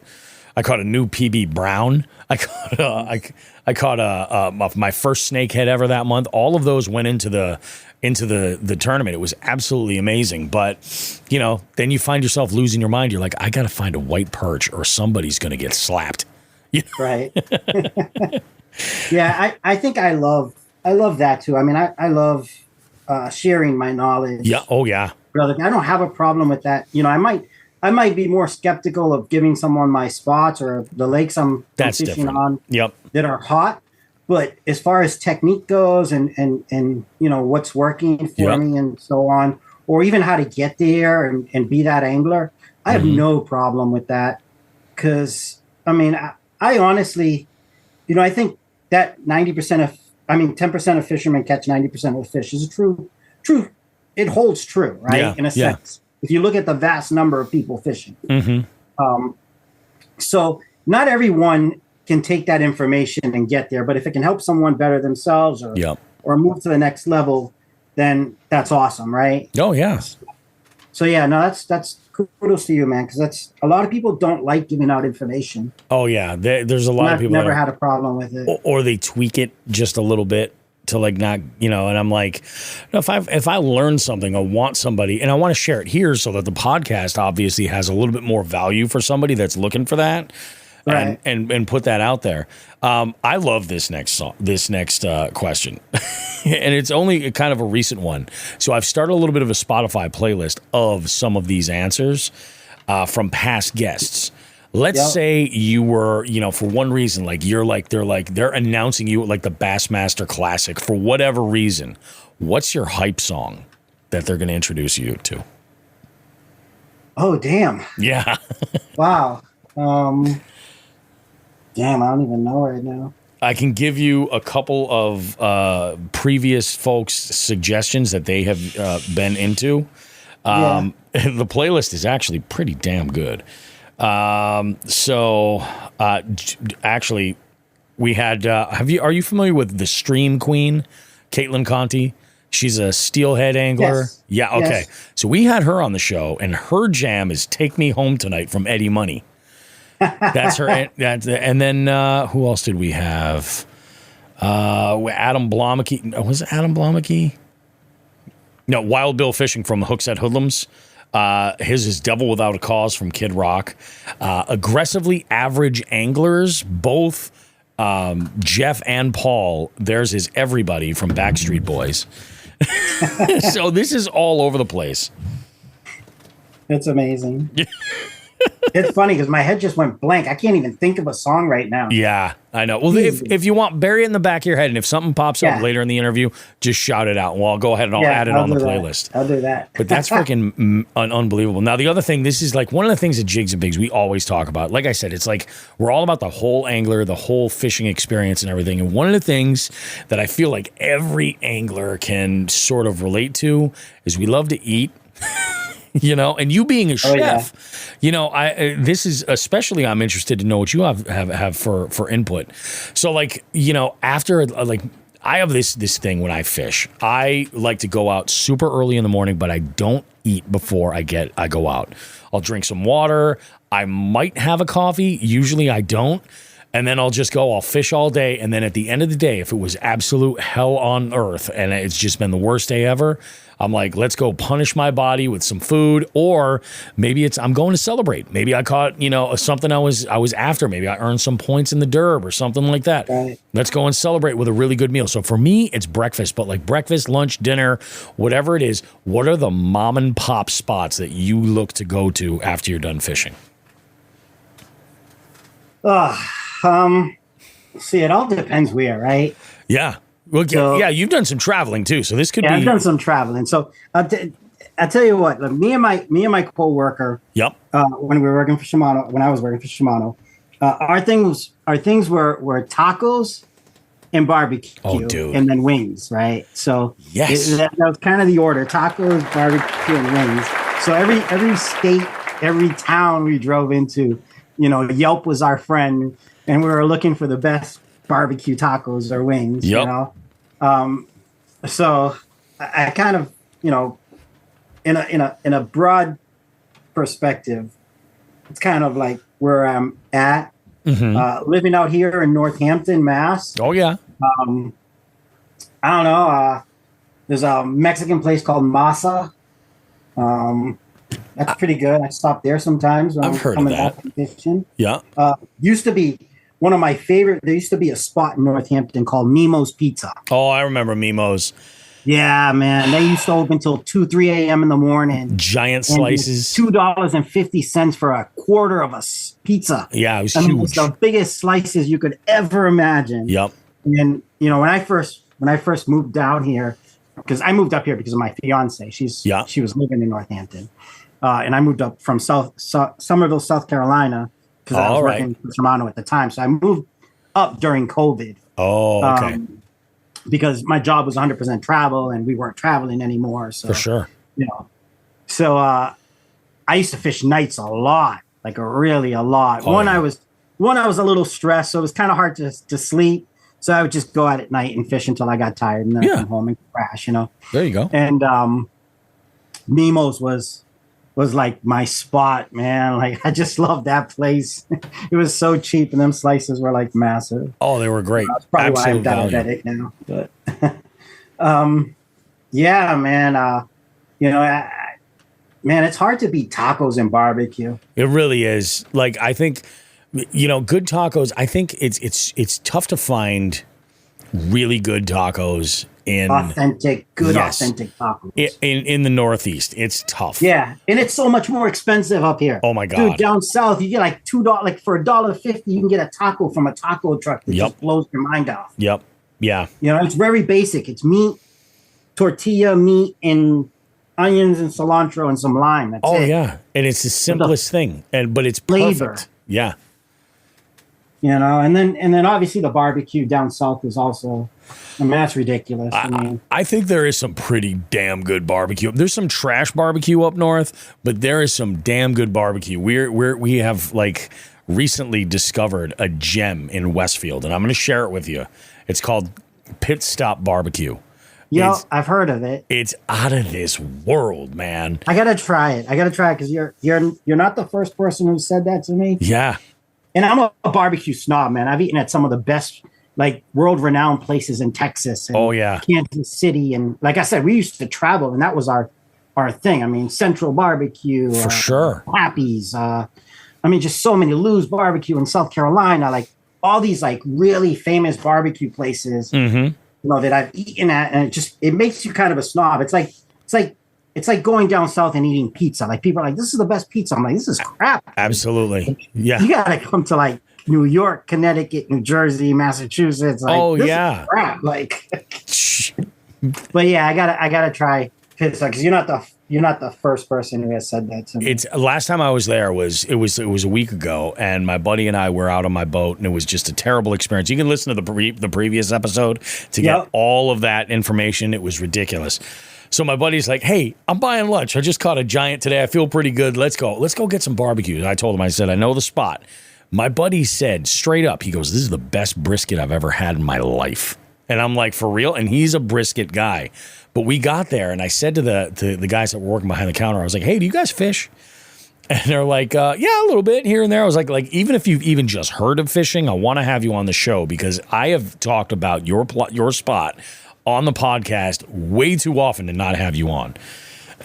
And it is so good. It's so good. That's gonna happen this week. I love that, man. So now I'm looking for like two answers from here. This next question is sort of a two-parter. Jigs and Bigs is sort of the cornerstone has always been fishing stories. So I want you to tell me two stories. I want to know like the moment that you were like most proud of on the water. So like, let's say you're at an event or something like that and you go up to the bar and somebody says to you like, oh, hey, Roy, you know, so-and-so told me that you fish a little bit. What's that story you're going to lead with? Is like just a great story to share with somebody. But then the other one I want from you is the one that was the biggest, like the epic fail where it all went to hell. There's been a lot of those. That's why I love asking that question. Anglers have no shortage, you know? Right. Well, I'm going to give you the epic fail first, right? Because I think, and that one ended up positive, but it's pretty funny because, so I was at ICAST one year, and I'm working the booth at Shimano, and there's a group of really heavy hitter engineers out of Japan for Shimano that are in town, right? And they're like, hey, we want to go fish the Cape Cod Canal. Oh, all right. And I'm like, man, we just went past the moon. Like, if you had to pick the worst tides of the entire season, this is what you want me to do. You want me to take you fishing then, right? So, you know, it is what it is, right?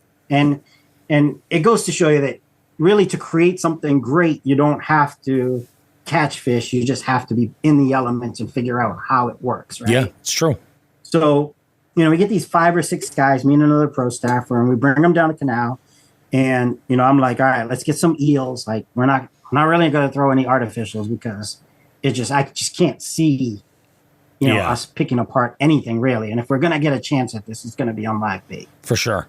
So we go out and, you know, first we get down there and, you know, they're like, well, you know, we're kind of hungry. We just traveled. So they want burgers. They had never eaten burgers before, right? Okay. So they want an American burger. So we're like driving around, and we ended up at, I think it was like the 99 or something. Oh, man. Out of all places. But anyway, so it's a burger. Yeah. Right? It's a good burger, right? Yeah. So we go and we sit down, and everybody orders burgers, and they start picking these burgers apart, knife and fork, like starting at the top. Right? So they're eating the bun, then they're eating the tomato, and then the onion, and then the lettuce, like. Yeah. And we're like, no, like you want to grab this and, like bite into it. Right? Yeah. So we do that, lunch goes great, whatever. And, we kind of chill out for a little bit, get all the gear ready, and we go out and we fish this whole night. I mean, it was like 3 a.m. We were just exhausted. Yeah. Yep. And all of a sudden this mink shows up, right? So there's this mink, and he's running around the rocks. He's trying to grab the eels before you cast them. Oh yeah. So now they're starting to play with the mink. You know what I mean? And giving them the eels, and he's running off with them, and then coming back for more. And Jesus.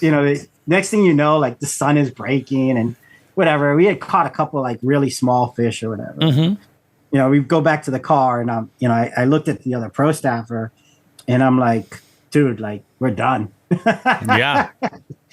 He's like, I know, man. I'm like, damn. I'm like, I don't think I'm gonna have anything to do with Shimano after this. Like, we're getting booted badly after this. Like, we just showed these guys the worst fishing experience of their lives, And a couple of weeks goes by. Yeah. And I posted some pictures of us having fun and the men, running around with the eels and stuff. Oh yeah. And one of the Shimano rep guys calls, and he's like, all right. He's like, one, they spend all this money to come down and fish with you guys. You guys take them to the canal, and this is what you guys do. Like, this is what you guys do. And we're like, yeah, we're sorry. Like, you know what I mean? It's just, it was a bus. Like, what do you want me to do? Like, the tides are horrible. Like, I mean, it is what it is. Like, I foreseen this. I said to you, this is the worst time in the world. Can't they come back? Yeah. And he's like, I've got even worse information than that. Oh, and no. I'm like, what? Like, what happened? He's like, well, you guys were crying for a 14,000 size Stella. And guess what? They're making it. They're making it for you guys. Oh, really? Over a bunch of, over some burgers and some mink on the Cape Cod Canal. He's like, do you know what it's like to add another series to the Stella number and then have to sell that? And we were like, oh my God, like we are in so much trouble. Guess what's the number one selling Stella? It's a 1400? 1400. That's awesome, dude. Biggest selling Stellas there was. Oh man, that's freaking great. But that just goes to show, like, that's how the world works, Yep. Even when it's a bust, it can be a good thing. And even when the fishing is lackluster, you can make a good impression on important folks, Yeah, I mean, expertise is expertise, right? It's true. Like, I mean, the fish don't always cooperate. Mm-hmm. This goes to show you. I mean, it's just, that was the fail of it, right? For sure. We couldn't make it happen in the conditions that we had. Like, it's just we're shore guys. Like, I'm a surf caster. Like, if you had a boat, yeah, we can put you on fish, but then that's not what you're looking for, right? You're looking for a surf market. So for sure, we had to give you what was there. But in the end, it was a save. That's awesome. So that's probably one of my fails that didn't really become a fail. That's probably the story I'd tell no matter which side of the story. I know it's a 2-part story, but that's probably the story I would tell. Oh yeah. No. That makes sense. So what do you think that other story would be? Like the most positive one? So I used to have trout dialed in pretty good. Yep. And I used to play these games all the time, and I learned it from my godfather. My godfather would walk down to the beach on the Cape, and he would just do it just to be spiteful, right? If he saw 20 guys on the beach fishing, he would go down and he'd be like, yeah, he would. All right. So back when you were able to use herring and stuff. Oh yeah. You'd go and catch your limit of herring, and then you'd go to the beach and fish. Well, even if he had his limit out of herring, he would take one and put it in a plastic bag or something. Okay. And he would walk down the beach with rod in his hand, his chair, and that one herring. And there'd be 20 guys there, and they weren't catching anything, right? But when you know the fishery, you know it perfectly. Yeah. Like, you know how to make it work, right? Yep. So he would walk down, and he'd be like, "Hey, how you doing?" He's like, "Do you mind if I get in between you guys?" And they'd be like, "No," and he'd be like, "Yeah, my wife says I got to be home for dinner, and I only got one herring at the herring run, and I got 15 minutes to kill, so she says I better catch dinner or not come home at all." And he would he would cut his fish a certain way, and he would cast it in a spot where he knew he was going to get bit, and he'd be on. Within 5 minutes, he'd be on. And everybody's turning around looking at him like, what the hell? Like, like this guy for real? And he'd pull it up, he'd measure it, he'd be like, "Oh yeah, it's a keeper. All right, I got to go home before my wife gets mad at me." And he would walk off, and then he would drive somewhere else and fish the remainder of the day. You know what I mean? That's awesome. It was always funny to see. So I kind of adapted that in Jamaica Pond. I used to do the same thing. I would drive up and pull over and, grab whether it was fly rod or whatever I knew that they were going to eat or just know where to hang out or whatever. Mm-hmm. And just walk down, all these power bait fishermen just waiting around and be like, "Yeah, I got like 10 minutes before I got to be at work. I just want to catch one fish. Shouldn't take much more than 5 minutes or a couple casts." And I'd make a cast and, I'd be on and everybody's like looking at me like, "Who is this guy?" And reel it up, take it off and let it go and just walk up back in my car and just drive to the other side of the lake and fish. That's awesome, man. So, yeah, I've done that a lot of times. That's just to mess with people. Sometimes somebody would be like, "You ain't going to catch it." I'd be like, "I bet you $10 I'll catch something in 2 casts at least." There you go. Those are good odds, man. When you know the fishery and you're like, "Yeah, there's going to be one here." Yep. But that's freaking awesome, dude. That's awesome. Roy, this is really, really fantastic. I'm glad we got to do this. You and I should go and fish. Yeah, definitely. I just bought a brand new deep V, and I'm looking to get as much fish slime in that thing as possible. So we should go and hit Oxbow or something for sure. Yeah, man, sounds good. Yeah, I love it, dude. Do you have Maybe when it calms down a little bit? Have you seen that place lately? Oh my God, yeah, it's a zoo. I've been trying to. The lure of going there is like, oh, maybe we'll go and give it a shot, maybe. But yeah, it's been a zoo. It's been absolutely. It's a great place, right? It is. For sure. There's a lot of fish to catch there. It's like every time I go there now, it's like, whoa! Like the marina has spilled out of the marina. Yep. Oh yeah. And then you got all the water skiers, and it's crazy every time I go now. It's like, wow. I'm thinking nobody work anymore. I'm thinking next week, and as we get further away from the 4th of July, I think it's going to start to get a little bit better. Yeah, I hope so. I really hope so. But yeah, I'm looking forward to it, man. Do you have any, where can folks find you if they want to find out more about you? And also if you're working with any companies at all and you want to leave some plugs, this is your moment. Go ahead, promote yourself a little bit. Well, man, I'm a Shimano guy. I'm going to be a Shimano guy to the day I die. I mean, it's been almost 30 years. So, that's, they own Shimano, G Loomis, Power Pro. Yep. And they're affiliated with Jackal Lure. So, they're the sole distributor for Jackal. So, I don't think as far as, don't get me wrong, there's a lot of great equipment out there, rods, reels, definitely. Yeah. But I think that, for them, they're so proud of what they do. Yeah. And they're constantly trying to be better, even when I think that they're the best. Yeah. You know what I mean? So, that's, and the equipment doesn't really make anyone, right? Oh, no, definitely not. For me, everything that I've ever done, it's never really failed me. Yep. So whether you're chasing world records or, doing this leisurely or tournament. For sure. You go to, I've seen it on Bassmaster tournaments, even guys with so-called sponsorship. Mm-hmm. You walk by their boats and they still got green Corrados on some of their rods that they hide before they drive in. You know what I mean? So, oh, absolutely. And they probably got 4 or 5 that they use for parts back at home, Yes. Yep. So, it's just such a great company and very involved in the fishery. They do so much for the fishery. Oh, for sure. And so on. So yeah, I'm proud to be a part of that. And that's my biggest plug. But I mean, Instagram's probably the easiest place, off the hook fishing. Used to be my website. I started a website back in 99, Off the Hook Fishing.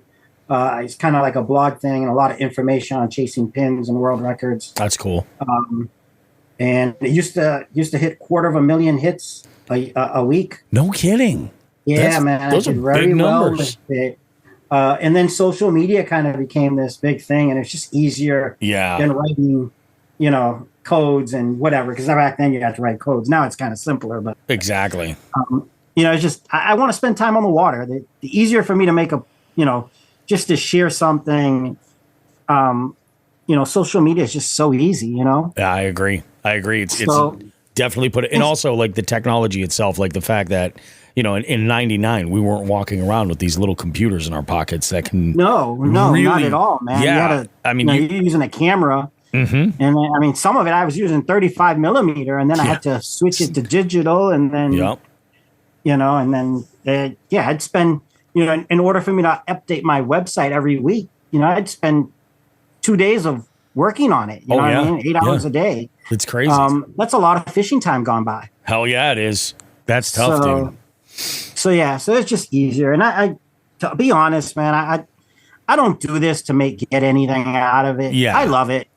I love it. And I just want to inspire people and maybe see a species or something or style of fishing or something and wanting to do that or catch that or go chase it. I love that. That's my biggest thing. Like I said, I'm a pupil to this game. Yeah. And I'm always going to be. So that's awesome, dude. Roy, this was absolutely fantastic. This definitely goes into the file of one of my favorite interviews I've done. This was really great. Appreciate it, man. It was fun. Thank you. Thanks for the opportunity. Oh, man. Absolutely, man. We're glad to have you on. Thank you for sharing so much great information and everything. I'm sure the listeners are going to love it. Do me a favor, if you could, just DM me a picture of you holding, actually you with any fish that you would like to use for the artwork, and we'll put it on the artwork of this episode. Awesome. Sound good? Sounds good, man. Awesome, buddy. Take care. We'll be in touch, all right? All right, Bobby. Thank you. All right. Take care. Good night. Bye-bye, man. Bye.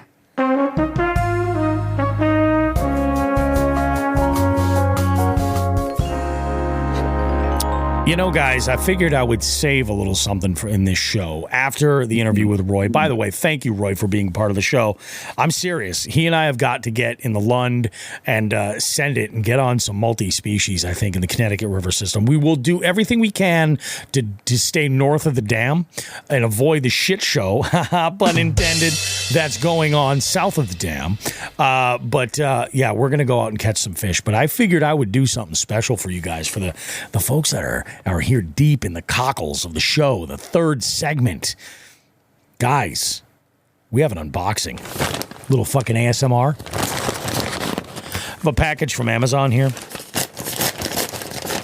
And I ordered a few things for the boat. Oh. Stuff for the boat. Let's start out with this. This is something that was recommended by Joe. Are these Airhead dock lines? Yep. Got these puppies right here. There's a little bit of bungee in there. Yeah, man, they look pretty awesome, and I'm stoked. I'm gonna pop these right into my storage in the rear of the boat. I have a little something to tell you that happened today while I was on the boat that I have never fucking experienced. Okay. So, my buddy Eric was like, dude, it was like 90 where we are. We were just toasting. And we were baking today too. He's got that Irish skin. So he's like, yeah, man, I'm fucking dying. He's fucking putting sunscreen all over the place. I'm covered head to toe, dressed in black, like Johnny Cash on the water, right? Like as always. Yeah. And he's like, you're okay? You're doing all right? I'm like, yeah, man, I'm drinking a Gatorade. I'm pumping down water. I'm sweating like a stuck pig, but I'm like, I'm doing all right. I'm making things happen. He goes, hey, when we go over to that rock bar, where you ka-chowed rather, your prop. I love that term. Yeah. It's so shallow. He's like, I'm going to jump in. And I was like, go for it. So he used the emergency fucking ladder to climb back up and everything. So he's in the water, like just splashing around doing his thing. He's got his rod. He's fishing. He's like waist deep in the water, right? And I'm with the trolling motor, just like tooling all over the place, casting. Out of nowhere, I hear from the back of the boat, and I thought, what the hell was that? I thought I destroyed my motor. I was like, what the fuck? Right. And then I noticed one of my covers for my storage lifting up. My inflatable PFD had triggered. Oh, yeah. So, wow, it's so funny you say that because the same thing. It's, wow, this is so funny because I got my boat back. Yep. And I fucking was going through my shit and one of my PFDs went off. Really? While they had it. Yeah. Now, I know that they have, like it needs to have sense the water, and then it's got to sense pressure. The two things are going to make it trigger. And I'm like, at least I know it works. I'm like, I've had the thing for a few years now, and I'm like, it's never, ever deployed. It's been fine. Yeah. But I'm like, granted, I was still legal because I had 2 other PFDs in there. I have 3 that I leave in there. But I'm like, man, that sucks. Now I have to get a refill kit and do the whole thing and all that stuff. So it's in the back of my truck right now, like fully distended, like everything. I'm like, that's wild. And he looked at me. He was like, we looked at each other. I was like, did I break the boat? Like, what happened? And it scared the fucking shit out of me. But funny story. I was actually, and he's not on tonight, but I was with Dan Griffin. Dan Griffin was on my boat one time for a tournament. We did the Berkshire Bass tournament. I think it was on Quabog. And he was just having one of those mornings. And he comes, gets on the boat and like has his gear in like one hand, his PFD or whatever. He's walking on the boat and the thing just goes off in his hand, like fucking almost like, and it goes off so hard the thing almost just like flies out his fucking hand. I was like, oh hey, by the way, I have 2. You didn't even need to bring that. Just to be safe, you know what I mean? So I have a couple other items here to open up. One of them is a suction cup arm mount for a tablet. Yeah. For I a need tablet. one of those. I'm like, this is a great idea. Now, where I'm putting this is actually on the windshield of my boat on the inside to hold my iPad, which I have been using with Navionics for mapping, and it's been working out great. So I got myself a waterproof case. Perfect. So this way I'm covered. There's been days where it's been raining. I'm like, I'm not taking it out there. And yeah, the iPads aren't waterproof like our phones are, right? They're not. No, I don't think that they are. And I'm like, I'm not about to fool around with that. I want to make sure that it's, everything's good. And then I say, probably one of the most important boating accessories that I could get that I've been really, really like awaiting this more than anything. Cup holder. A floating key ring. Oh, okay. That's a good one, too. Got to have it, man. Got to have it. Yeah, A floating key ring. This way I can keep my keys together, and if they fall in the water, boom, I've got them. Jesus. I'll be honest. I've never once taken my key out of the ignition of the Skeeter. I thought about that, but I was like, I don't know. Like, I mean, it's on the trailer. I lock the hitch. It's not like it's going anywhere. Yeah. You know what I mean? I've considered that. I'm like, should I just leave it in there? But I'm like, let's go ahead and do that. You're not wrong, Nick. We do have funny names for the bodies of water. What one was your favorite so far? What one was your favorite? Was it Quabog or was it? I don't know. So, just the 3 closest to me, Nick. You have Quabog. Yep. Wickabog. Oh yeah. Lashaway. Yep. Fuck. What? Actually, what's the real name for fucking South Pond? It's like Quaquamquasit or something like that. Like Quaquamquasit or something like that. I mean, they're all Native American names out here. Oh yeah. There's a lot of history out here with the Nipmunk tribe. Oh yeah. But actually, right by my house. So it was at the King Philip War. Fucking happened right near my house. Actually. No shit. Yeah. King Philip, the heir to the King Philip restaurant in where the fuck is that? Oh, I don't know. Is it the Crisp Clean? Is it Phillipston? I think it might be in Phillipston. Might be. Like Crisp Clean Air of Phillipston, Mass. I like the bogs. We do I like too. the bogs. Yeah, we do like the bogs. We like the bog. Yeah. We like to bog with the bog. Orangutan titties. Yeah. You know what I'm saying? Actually, Wicked Bog would be a cool place to put your boat in. That place has got some fucking monsters. There we go. Chrissy just said it. She goes, what about the real name for Webster? Like Chunga Bong? Yeah. Yeah. Oh, I love that shit. Hey, Nick, if you get a second, look up Webster Lake in Webster, Massachusetts, Webster. That's not the real name. Like Matt Webster. Look that up. Yeah, there you go. That's not the real name of the lake. Go check out what the real name of the lake is. It's amazing. This was like a Jeopardy question. Yep. Again, it's a Native American name. It's wild. And it has something to do, I think, with the depth of the lake. And then, every time somebody said that they own it, they added another munga, I think, or some shit like that. Yep, it's fucking crazy. Something like that. Yeah. It is. It's kind of also nuts. Another fun body of water to fish. I've yet to fish it. And I think I'm really? due. Yeah. Yeah, it's cool because it's a lot of big. like hump fishing and there's a lot of different varieties of fishing there. You can sit there and fish humps for smallies and then take off and go fish grass for largemouth. You know what I mean? So cool. Yeah. Yep. I did a wedding one time. There's a small wedding venue on that lake. I think there's actually multiples, and I forget which one it was. So I did this really small wedding. It was like 50 or 60 people. Pre-pandemic, I was fishing, but I wasn't I wasn't in it like the way I am right now. Sure. I remember being out on that lake being like, this is crazy. So I looked up a map and I was like, this is big. This is bigger than I realized. So yeah, it's a good sized body of water. I'll have to check that out. That's definitely on my radar. I think probably what I'll do is I'll make some time to get out with the butcher. And I know that he loves that place and he knows it well. Butcher's a stick there. Yeah. He knows that. He knows that place well. Fucking He actually was just texting. Oh, actually. Yep. Fuck, he was just texting me. Let's finish your unboxing and then I have that's something. That's all I got. Yep. Dude, so are you familiar? Nick's going to love this one. Oh, God. Are you familiar with Manchog Lake? So, yeah, I get Manchog mixed up with Mashpog a lot. Yeah, so you have Manchog.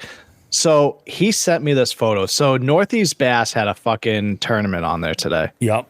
Oh. Right. Guess what the fucking winning weight was for 5 fish? Manchog. I would say 15. So we'll put it this way. He sent me this. Yep. He sent me the Facebook post, and my reaction was, Jesus fucking Christ. It was 24 pounds, 6 ounces.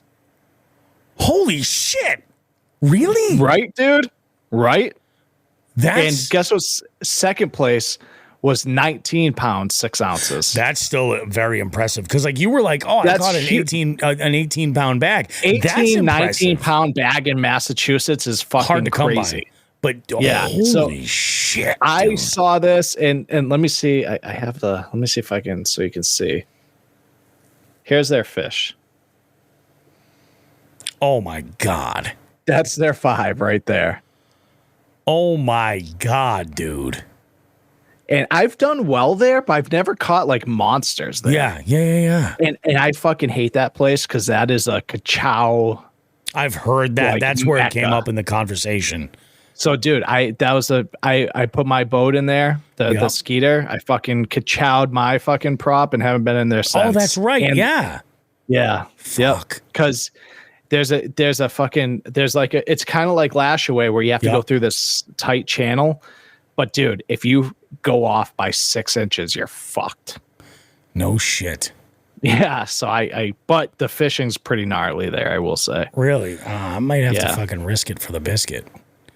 Yeah. Just you'll be fine if you trim or you know what? Even better, dude. Going through the channel with your trolling motor. Yep. Yeah, exactly. You know, I've actually raised my trolling motor up a little bit. I was using the entire shaft down in the water, which is great. Oh yeah, you got the You got the Minn Kota power drive, so yeah, that's an adjustable. It's adjustable, and I was like, I'm going to put this up a little bit, and I was like, oh, I can do quite a bit. Like when there's chop, like you can hear it going, and I'm like, all right, let's lower it a little bit more, and I think I've got it dialed pretty good right now. But yeah, that might be a good idea. Yeah. Wait till you get the chop where that fucking bitch comes right out the water for you. Oh, yeah. Yeah, it happens on the Skeeter on big water sometimes. There was one moment today where we had a wreck boat that was just like gave absolutely zero fucks. And this wake was so fucking crazy that I actually thought we were going to take water over the bow. Yep. I actually thought, I was like, holy shit. And I'm like, there was, and it was close, but didn't actually come over. But I'm like, this is fucking crazy, man. Yeah. I think when I was up on the St. Lawrence on that Phoenix, Taylor's buddy Kevin's Phoenix. Yep. I want to say, dude, you see like the cigarette boats and shit on there. Oh, yeah. Like one of them went zooming by, dude. I think that's what it was. And, dude, it came up. It was, our feet were like soaked. It was coming right up over the bow. No shit. I was like, dude, you got to put your bilge on. He's like, yep. Yeah, definitely. So, I think I made a decision too. I've been using the live well as a cooler, like keeping drinks in there and everything, and it is insulated. But like I put 25 pounds of ice in it, and I mean, it was gone in like 12 hours. You know what I mean? It was just water in 12 hours. I'm actually thinking I'm just going to start using it as a live well and just take my small cooler on board with me. I think it just makes sense because I've been catching fish and I've needed to measure them, and I'm like, again, kayak mind, keep the net, hold the net over, do what I got to do. But it would be really nice to have both hands. So I think what I'm going to do is I'm just going to use the live well, take the fish, pop the fish in the live well, boom, good to go. Make life nice and easy. In fact, I have a couple pairs of like those Rapala fish grips, the plastic ones. Yeah. 6-inch ones might be nice to kind of pop on there, almost like a temporary tag. Drop them in there, just grab them real quick, boom, in and out as soon as I can. There you go. Maybe that's the move. But what a fucking fantastic show! Great show, really great show this week. I hope you guys enjoyed this. We're have like next week. Next week's weather looks like hot dog shit. It really does. Yeah, it does. Thunderstorms roll in on like Tuesday and then basically don't stop until next Sunday. So it's going to be sketch to say the least. I'm planning on going out, I think, Friday with my dad. Tuesday, I've got some running around to do. I'm going to hopefully make a stop down by JCS and start talking what we're going to do for some mods and things. Hell yeah. I may end up purchasing an upgrade tonight for the trolling motor. Who knows? Sick. We'll upgrade that head. We'll get some spot lock and we'll fucking hang out on some spots and fish the shit out of them. Do you got anything you want to throw in before we wrap this sucker up? Nah, man, that was it. It was the man chog thing was the big one I wanted to make sure I remembered. And I don't have much. Actually, I'm supposed to have a tournament on fucking Thursday. Oh, really? Nice. It's a weird like during the week for ABA. I haven't been able to do ABA because I haven't had a boat. Yeah. But I'm like up in the air because it'll depend on when I almost said the name of the boat. It'll depend on when the new boat fucking is done because that's going to be my priority for sure. Because I'm gonna have to get the Skeeter ready to go, like cleaned out, and I'm not gonna bring it fucking all filthy and shit. I'm gonna clean it up all nice for him and stuff. So. Maybe I'll hit it. Maybe I won't. We'll see. If you want to record some new, sounds like a gay bar. It does. My God, thank you, Nick, for saying that. I didn't want to be the guy. I'd rather it be the Canadian, but like that's 100% chug-a-log-a-log-a-log.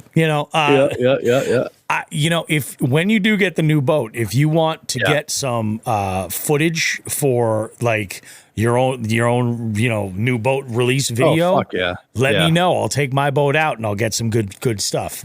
Hell yeah. Hell yeah. Maybe I could even get some drone footage because there's a drone in the works. Oh shit. Yeah.